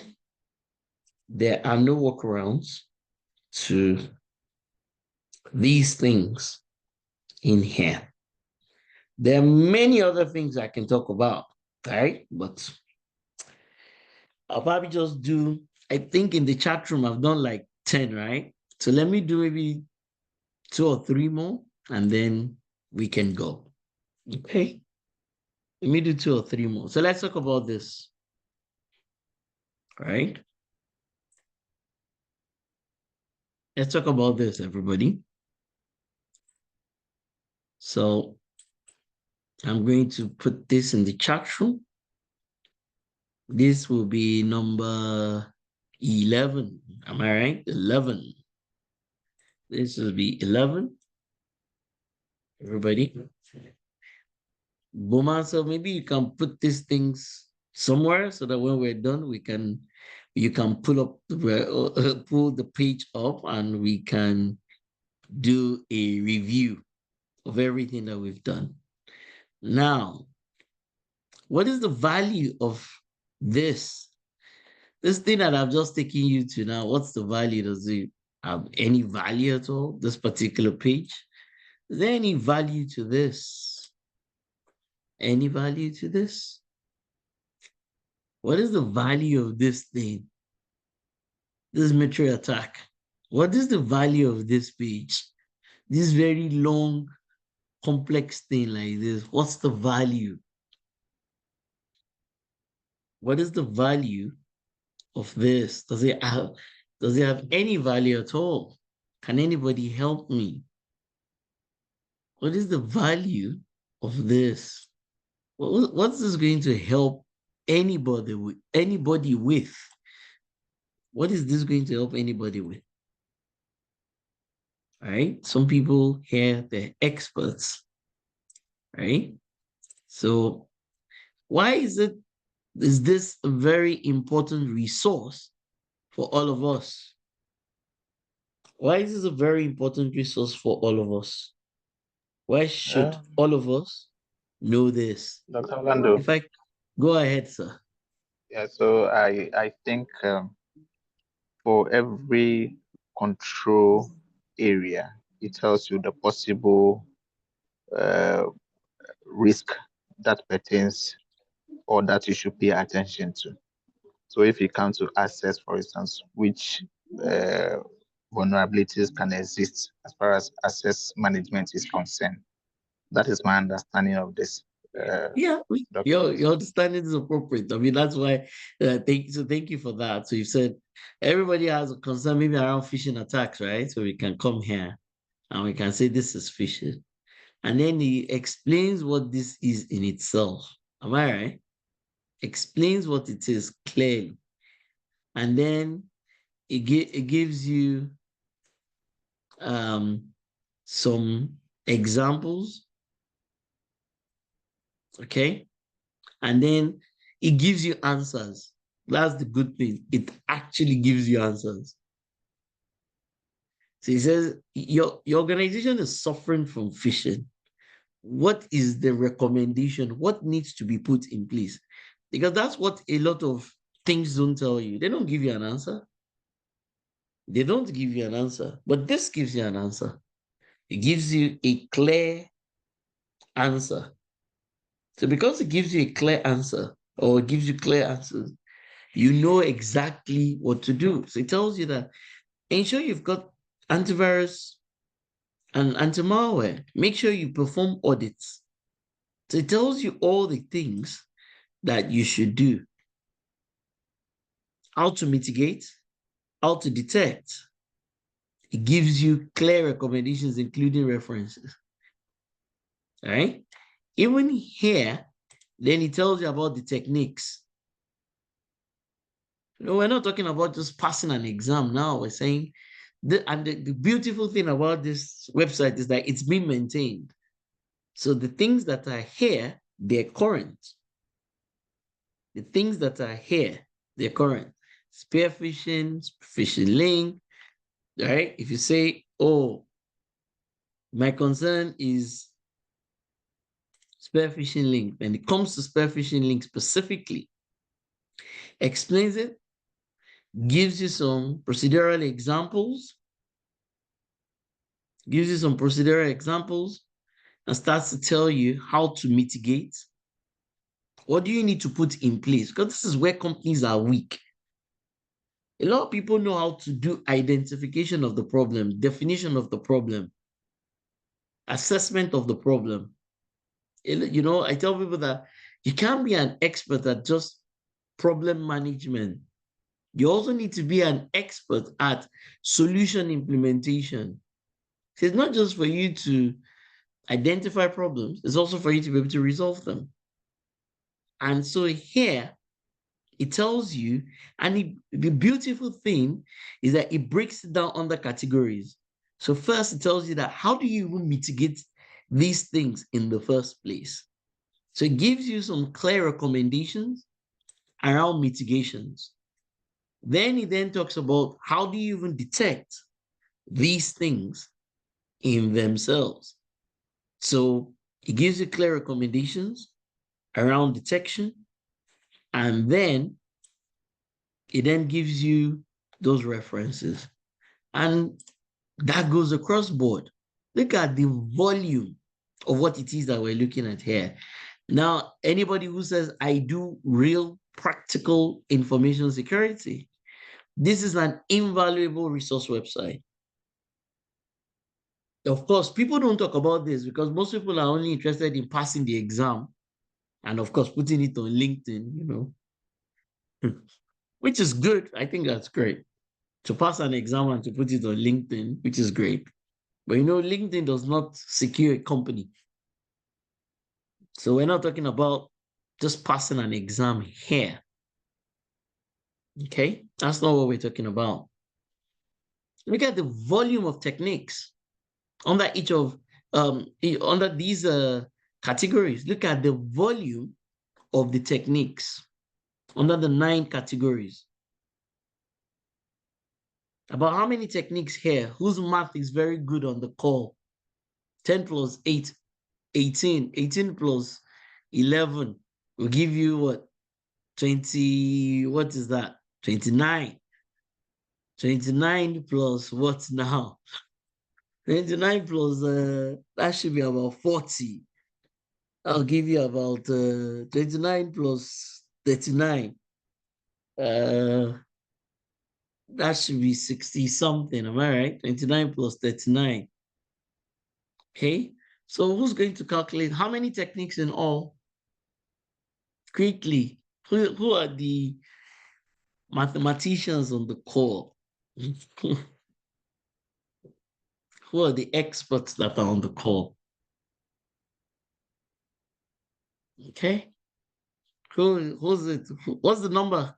Say it to me. Who's it? What is it?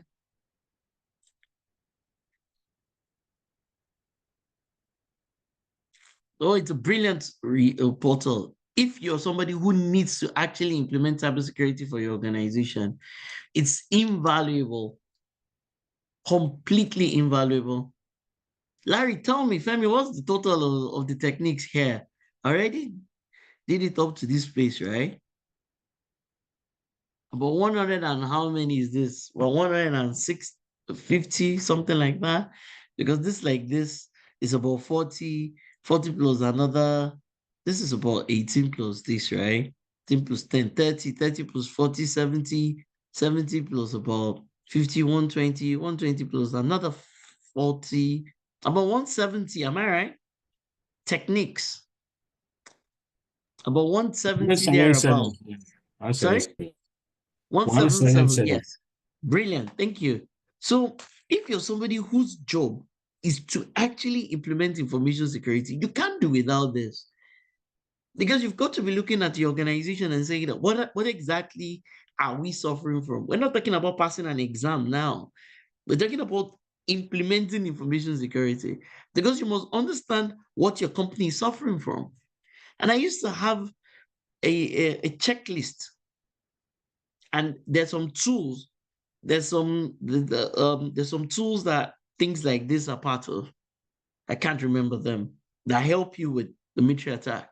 It will run through your entire system, run through your entire network, and identify where the issues are. It's brilliant stuff. Because if you're somebody who actually has to manage information security, you can't do without this. So if I'm interviewing somebody and the person starts to refer to this, all right, especially some of the recommendations that are here, then I know that you're really talking, because you can't do this job in reality without this. And they're open source tools, so which might take me to the conversations around Kali. So once again,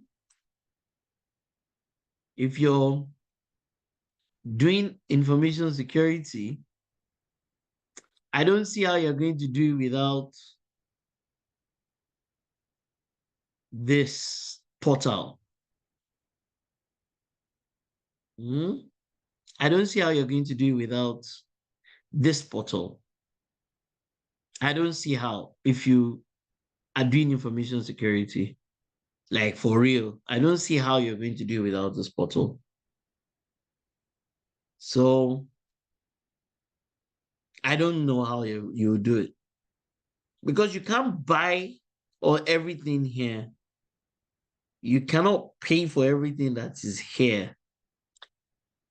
So you're definitely going to need some of these tools in your organization. It's impossible, right? So these things, it is not possible. So everybody, I always say to my friends, if you're a CIO, who is your Kali? Who is the Kali expert on your team? Or CISO, sorry. If you're a CISO, who is your own Kali person? Because everybody needs a Kali expert on their team. Everybody. We're all of us. Is either you're the Kali expert yourself, or you can use, or you've got a team member that is very familiar using these tools. Because you can't buy all these tools, at least for most organizations. I was speaking to the insurance industry somewhere recently. So this is what is this now? If I'm trying to cap number 12.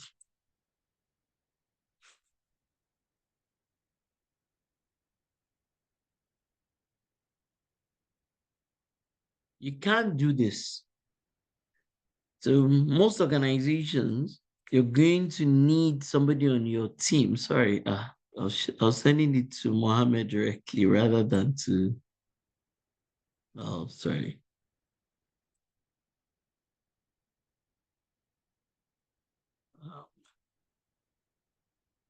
Mohammed, I was sending to you rather than sending to everybody. Group chat, yeah, 12.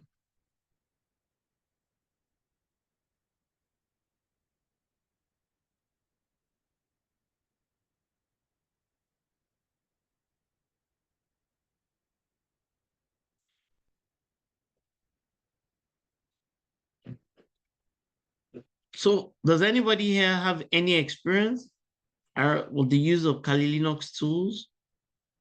Does anybody here have any experience with the use of Kali Linux tools? Anybody? Brilliant. Which is your favorite tool? Amongst all the plenty tools that are there, there are about 13 categories.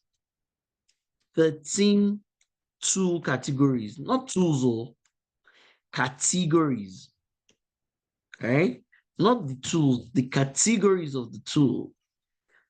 Everybody, there are about 13 tool categories. Most organizations will not buy all this. All the way from information gathering to social engineering tools. 13 tool categories. So you need either you as a person or somebody on your team. Okay, so people are telling me their favorite. Ebenezer says Nmap, right? I like Usint, yeah. Others, can I hear? Which is your favorite Kali tool?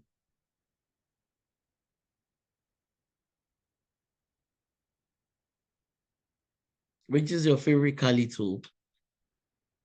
So you can't really do cybersecurity without this. Okay. All right. Yeah. We use Burp Suite a lot. So Jonathan, yeah, absolutely. And Nmap.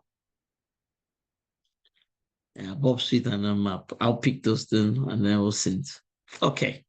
I'm on number what now? 12. Number 13. Let me quickly talk about NISA.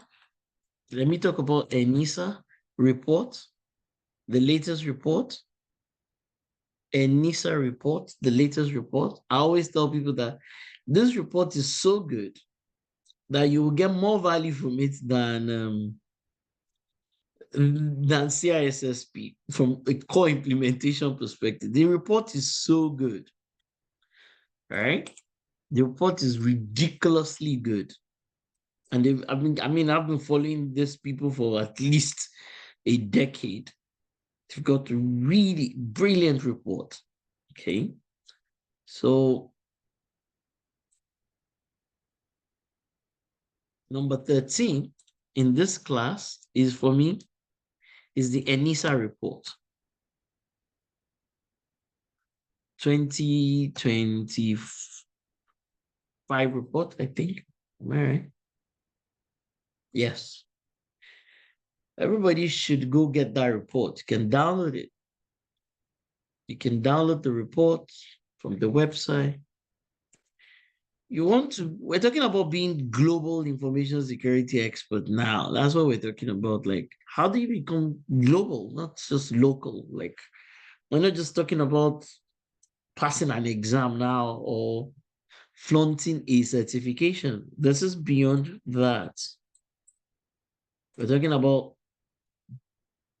doing the kind of thing that your client gets a lot of value, that you work for the client and the guy is like, oh, wow, these guys are this person is so good. That's what we're talking about. So it talks about and it will talk about so let me see if we can find here. Anissa.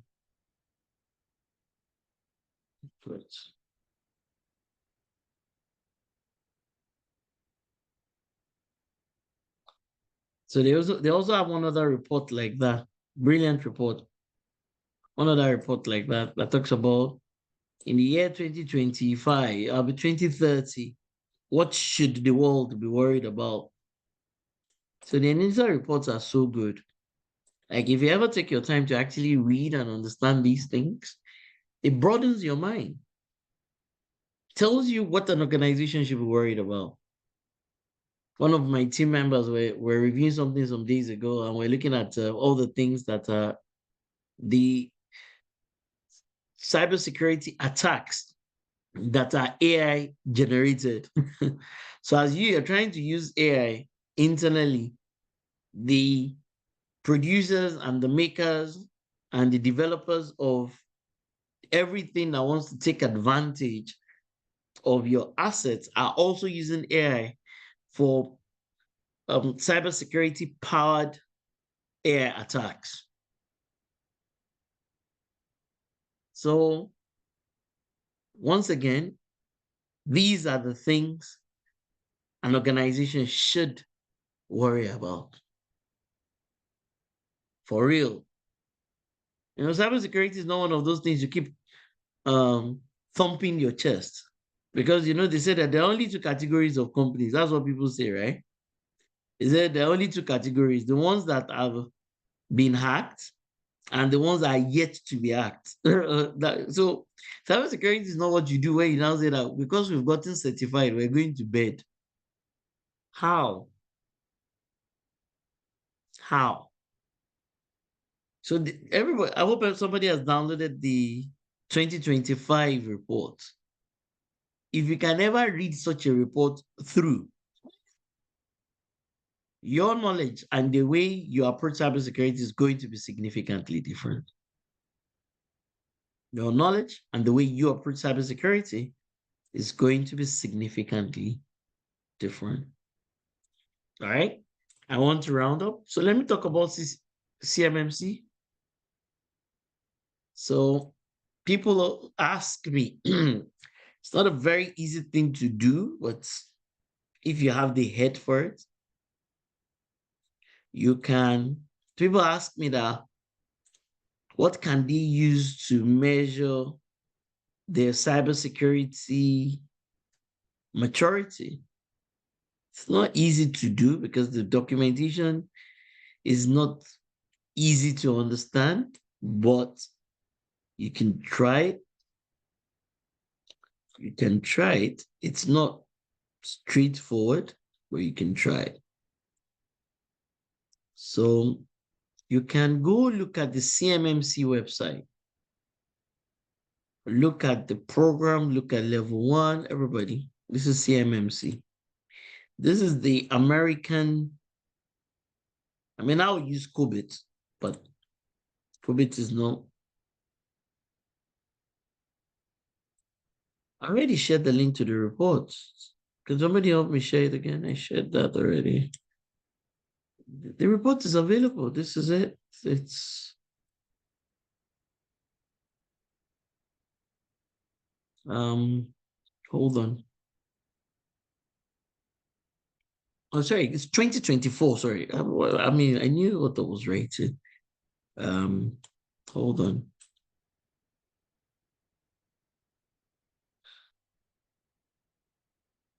So the actual global report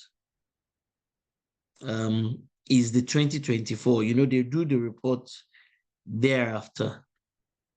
So the threat landscape report is the 2024 report. I apologize.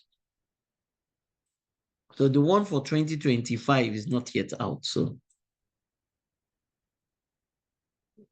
yeah. But they have a 2030 report also. So they have a 2030 report also. So this is the latest.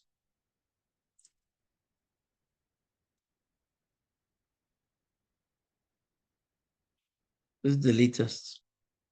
So they have something for 2024, but so people were saying that they're always doing their report in retrospect.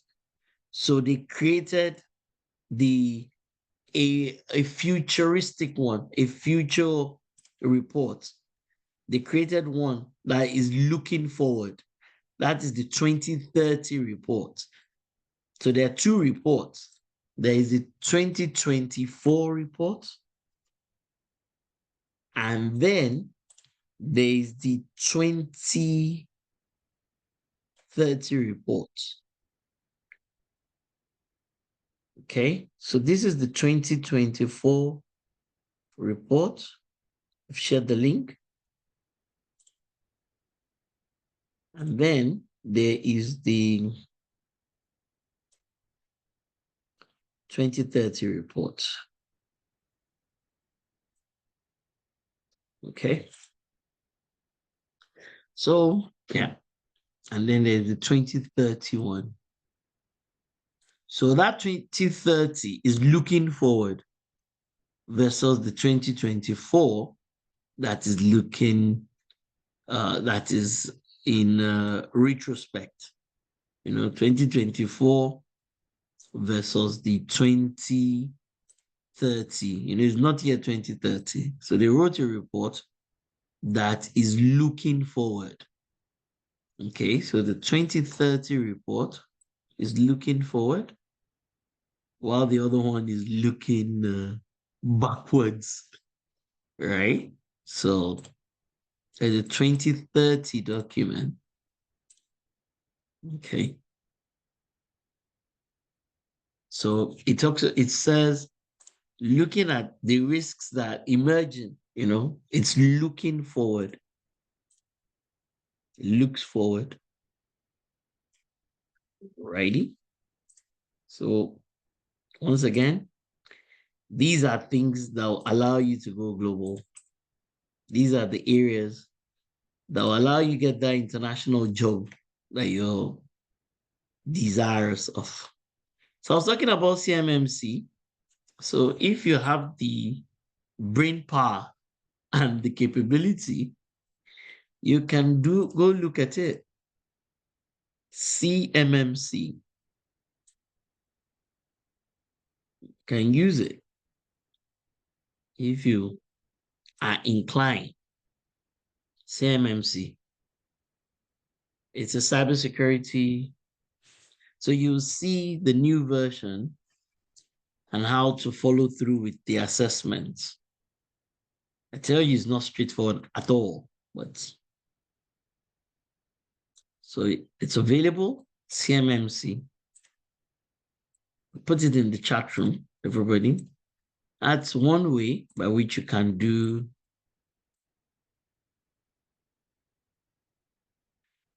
okay. I've run out of time. The last thing I'll put here, which is probably number 16, right? I've run out of time. I hope this session has been valuable. Please fill the feedback form. That's the only payment that I'm asking for. Fill the feedback form. Give us your feedback. What is your big takeaway? Please, that's the only payment that I'm charging for this. So please fill the feedback form. So 13 is ENISA, 14 is the CMMC. That's number 14, I think. Can't remember. And then I said of course I can do this all day. So there are many things that will keep coming to mind that we can keep looking at, that we can keep working with. You know, this is the job that I do. When I get out of off this call, I'm going to go do something that is client related. Do you understand? I'm going to go do something that is client related. So this is the work that we do, and these are the tools, the platforms, and the concepts that allow me to do the work that I do.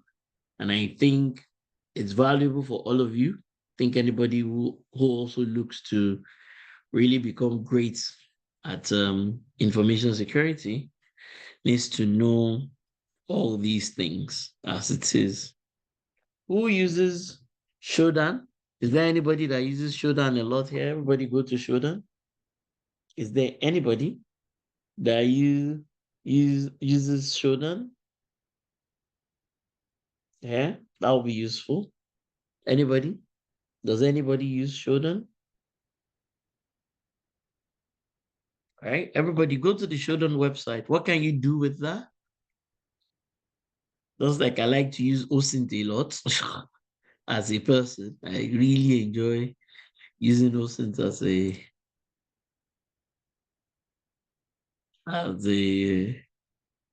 person. I like using OSINT framework as a person. So everybody go to Shodan and then OSINT. Let me know that you're following me. Tell me, what do you do with such a website or these websites? Shodan? What do you do with Shodan? Why should every information security person know Shodan? Why? Why should every information security person know Shodan? Also, why should everybody that does information security, why should you know OSINT? What is the value of Shodan and OSINT?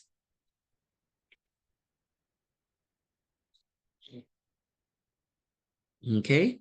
What is the value of Shodan and OSINT? Anybody? What is the value of Shodan? Can everybody go to the websites? Everybody, can you go to those two sites? The Shodan website and the OSINT website. Can you go to both?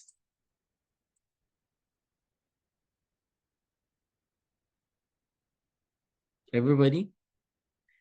All right. Can you go to those two websites?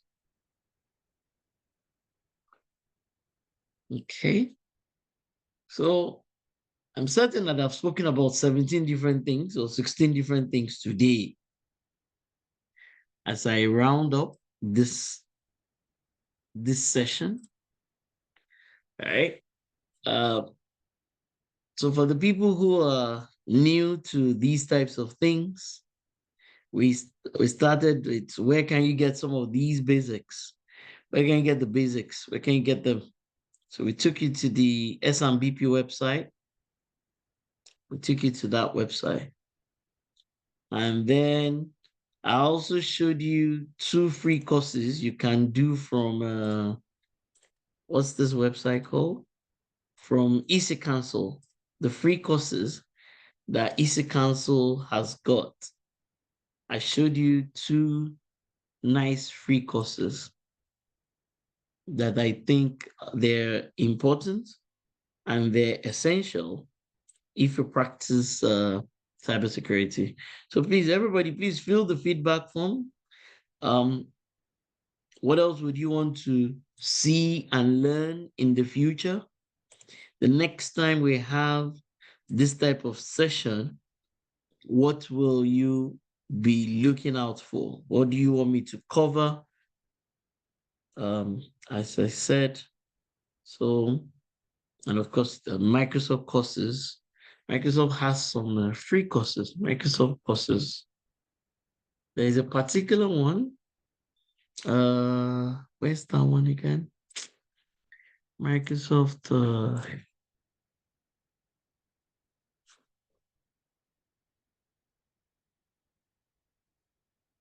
Right? There's some free Microsoft courses. Yeah. This one, yeah. You can take it. It has a learning path. Yes, this one. This one. SC100. Yes, yes, yes, yes.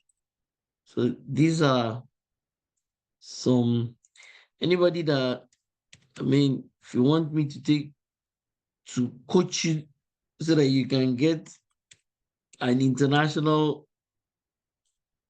information security job, these are the prerequisites. These are the places where we will start. If you start with these 8 courses, if you start with the 8 of them, you're in a good place. Let me do this. Let me just put them properly. If you start with these 8 courses, then you're good. An international employer can definitely speak to you, or will, if you get your basics right. Okay? If you get the basics right. Okay? This one. Yeah. So top 3, 8 courses. These are the top 3, 8 courses. So, okay.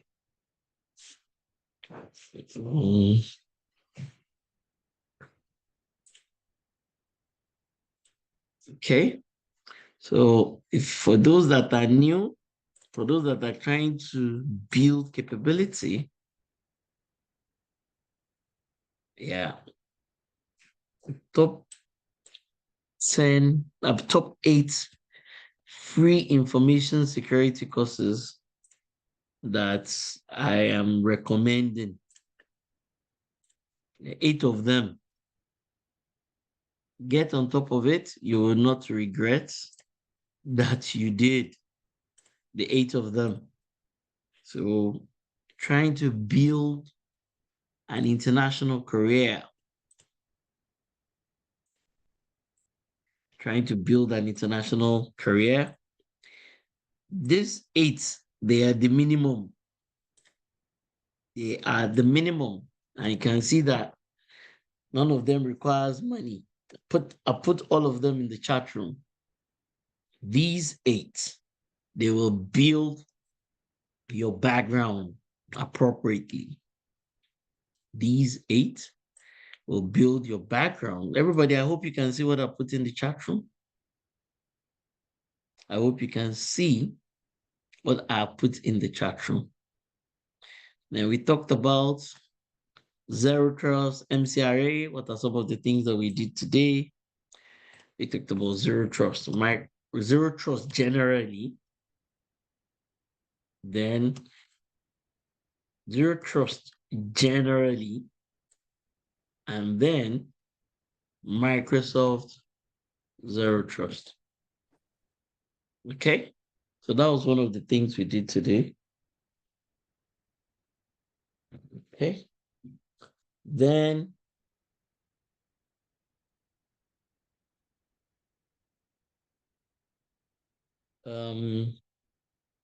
that's one. I talked about the Microsoft MCRA. We did that. We did ENISA in no particular order. The ENISA reports, the 2024 and the 2030 reports. I just showed you something on Shodan. I also told you to go and check OSINT. I spoke to you about Kali Linux. Okay. I spoke to you about CMMC for cybersecurity. What's that thing now? For cybersecurity maturity, yes. Assessment. And I told you it's not straightforward, right? So, yeah, but a lot of people here are very smart, so that's not an issue. I told you you can use, I mentioned something about you benchmarking your skill sets benchmarking based on skill sets benchmarking based on EC Council course outline. Yeah, course outline. Yeah. It's a brilliant way to benchmark yourself. I spoke to you about OWASP, and I made a clear distinction between web versus application. But that's important. What else did we talk about? I just want to put everything together on a single slide because I was speaking off the top of my head. So we did NIST, with the military attack, we did know before. Good. Yes. So we did NIST, CSF, we did military attack, we did CIS, top 18. What else did we do? What else did we do? And I'll put it up for everybody so that you don't forget, so that you can go back. You can go back to it and we talked about also, we didn't know before. Which attack. We didn't know before. I think that's it. Yeah. We didn't know before. And yeah, I think that's it. Let me add know before to it.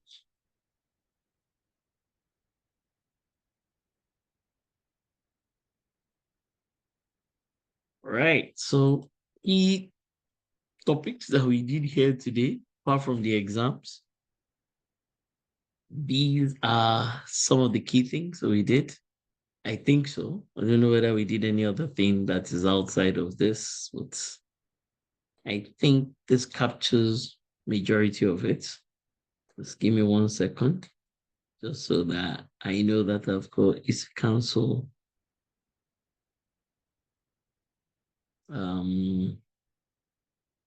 Yes. Yeah. Benchmarking against EC Council. Yeah. What else?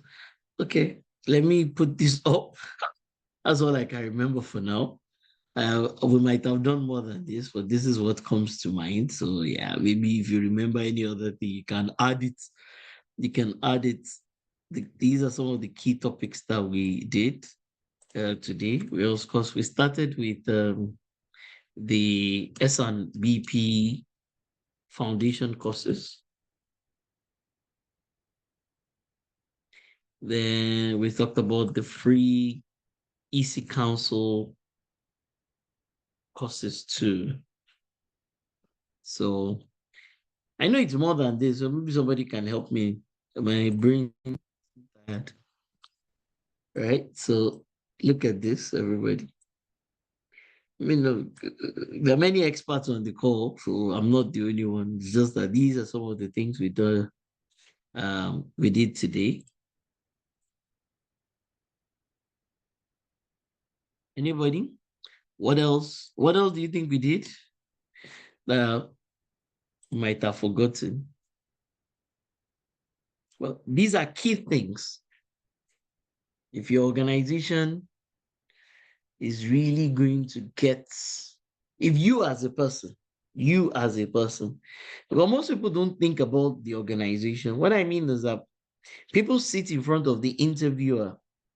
They don't realize that the interviewer is not trying to reward the fact that you've gone to school or reward your knowledge.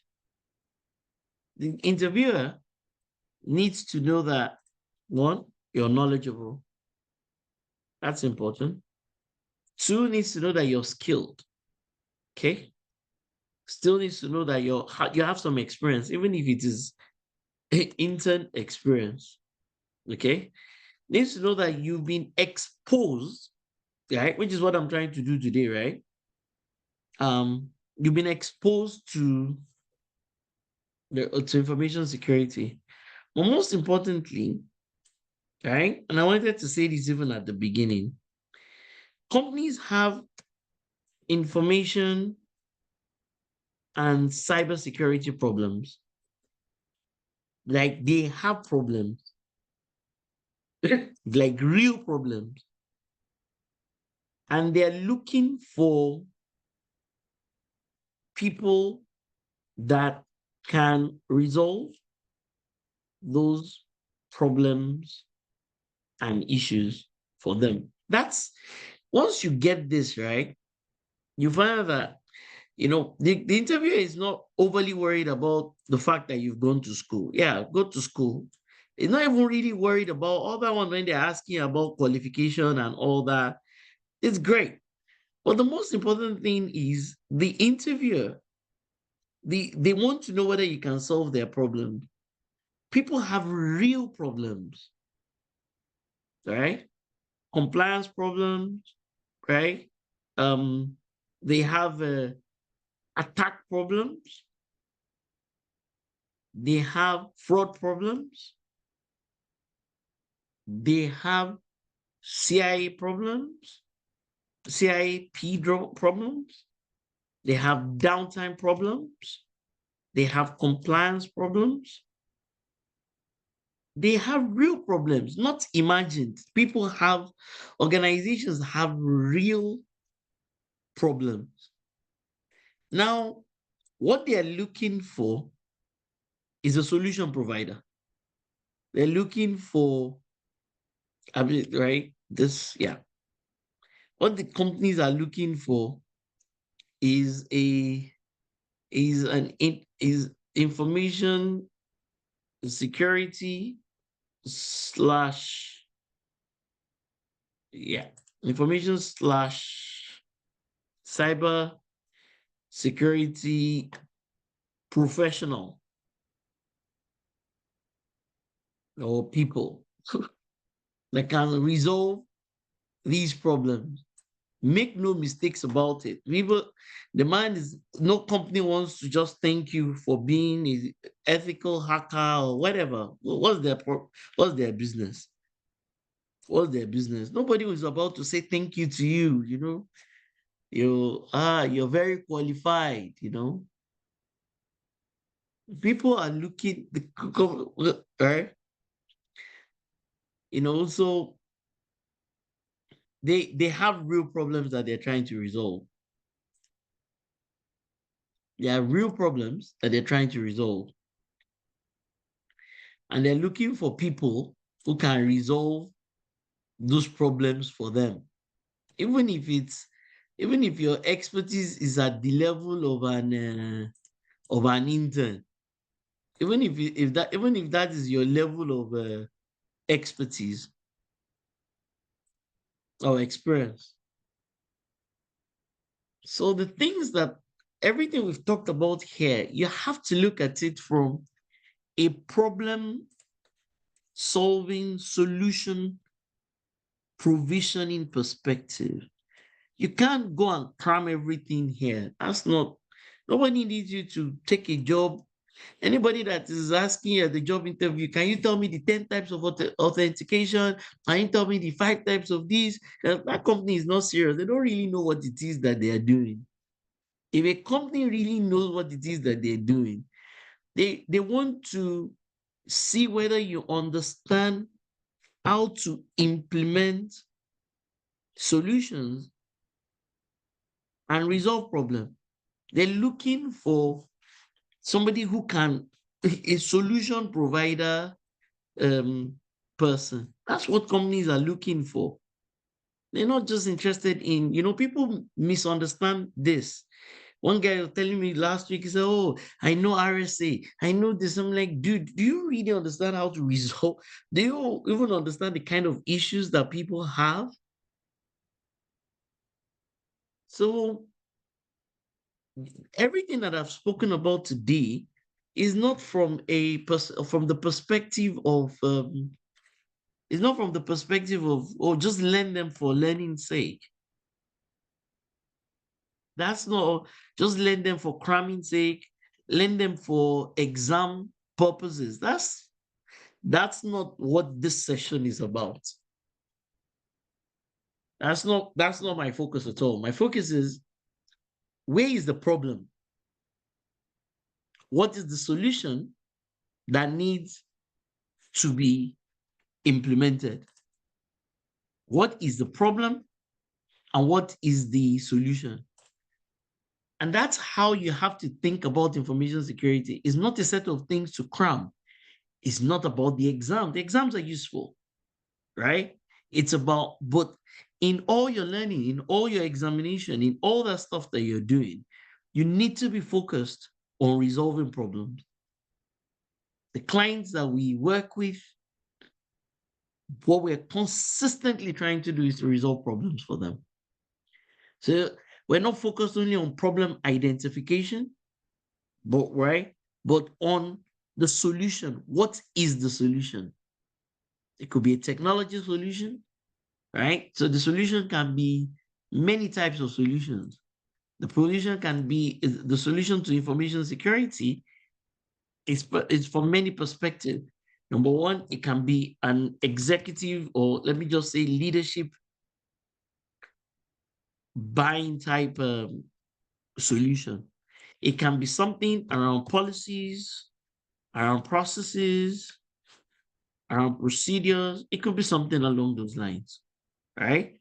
That might be the solution to the problem. I don't know.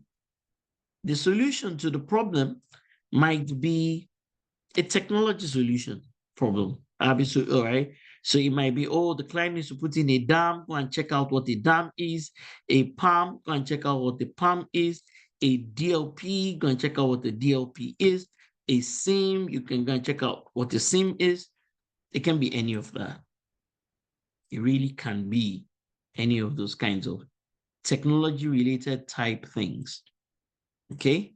The solution can be a people thing, where you want to deal with awareness and you want to ensure that your information security people are skilled. The solution can be a maturity and improvement type initiative, where you benchmark them. So it can be a variety of things. But what companies are looking for is the right solution, right? The right solution to the problem. So this is what most people struggle with. They're speaking to people, they are focused on the curriculum that they did in their training. They're not really thinking about what is the problem that this man is having. Is it a vendor problem? What is the problem? And what is the solution? Is ISO certification the solution?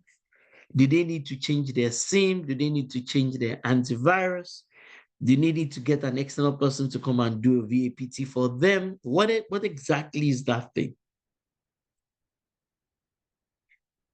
I think I can bring it to a beautiful close now.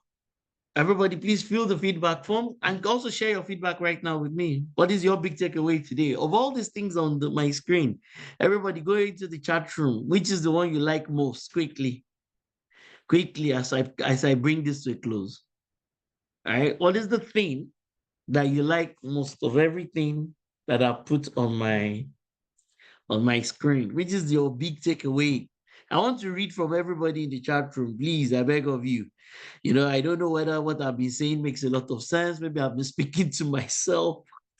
So please, everybody, please come. I want to go into the chat room, please. Yes, Akwesi, we'll put this up. It's not a problem. Everybody, chat room quickly. Tell me, what's your big takeaway from here today? What is your favorite one amongst everything that we've talked about today? What is the key thing that you're taking out of here? Quickly, tell me. Please tell me. Give me some feedback so that I know whether I'll be speaking to myself alone. Next time I do something like this, the next time I do this, I'm going to go through some tools with all of you. I'm going to go through some tools and some platforms with everybody. I'm going to do that. Okay? Everybody in the chat room, quickly, give me your feedback. Let me allow you go back to work. And for the people who are trying to get into this, I'm happy if you let us know. We'll add you to the chat room. We're always doing happy to WhatsApp group. Right. Okay. Thank you very much. Somebody said, because they said zero trust. Yes, zero trust. Trust generally. Yeah. Thank you. Ebenezer said, what's top 10? Yes. Yes, Uche. Yes. Those exams. Yes. Yeah. Yes. Jonathan. Yeah. Thank you. Ayokele. Uh-huh. Oh yeah, I mean, I agree. Right. Too much. I mean, somebody can pass 200 exams and might not be able to resolve anything. Might not even be able to identify what exactly the real problem is.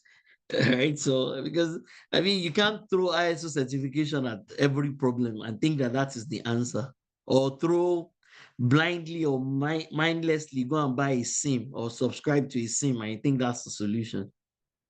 You get right? Yeah, Naftali. Good. Naftali, thank you.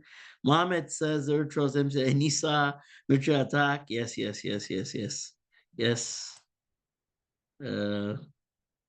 Yeah. Yeah.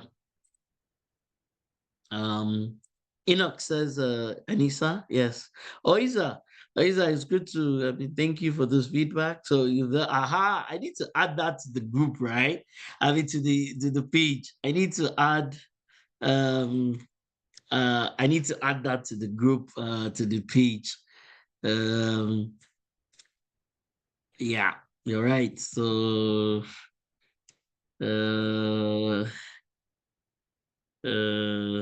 it's my nonsensical keyboard. Yeah. Okay. You're right. I need to add that distinction that we're talking about, right? So I need to add the distinction. Thank you for bringing that up, right? Distinction uh uh between InfoSec versus Cybersec versus privacy versus ITSec. Yeah, I think those are some of the things we said. Yeah, so thank you for reminding me. Information security, cybersecurity, privacy and even IT security being different, right? So thank you for reminding me of that one. Okay, can I hear from the others? Uh Ebenezer. All right, good. Who else is here? Mohammed. EC Council. Oh, benchmarking your skills against the EC Council curriculum is a big deal. Benchmarking your skill sets against the yes, the course outline of the curriculum is a big deal. A lot of people don't do that. So it doesn't matter whatever role. I mean, I think the EC Council website contains every role in information security. Every role. There's nothing, there's no other organization that gives you anything as comprehensive for information security as much as EC Council. EC Council is the #1 organization when it comes to information security. No other organization in this world comes close to them. Not ISACA, not ISC2, nobody. Nobody comes close to EC Council. So there's no rule that you will not have in there. And I know when that guy started it, Jay Bavasi.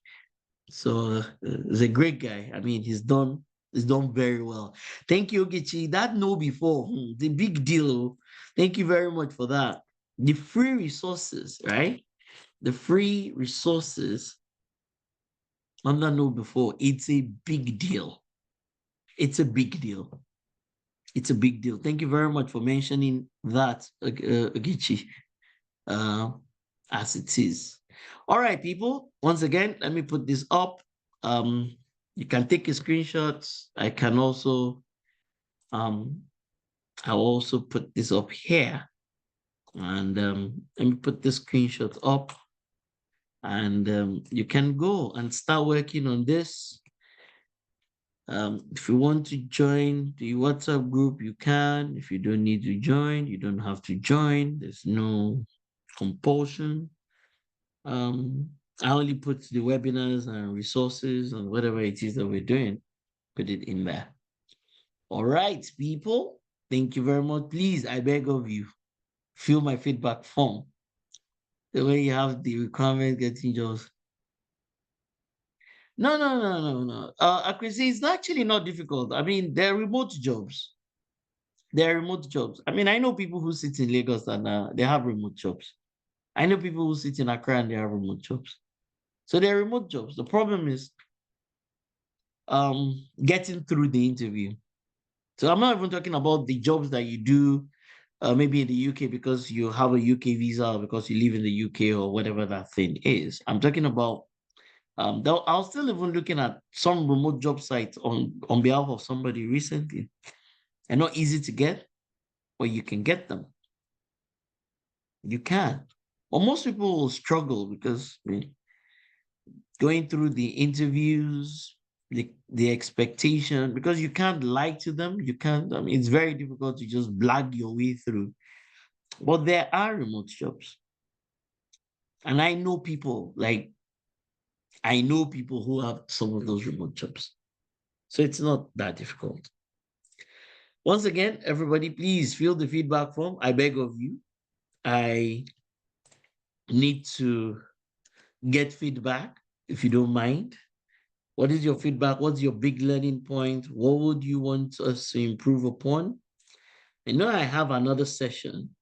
I know I'm in some country and I'm going to do a free session for some people there at some point in time.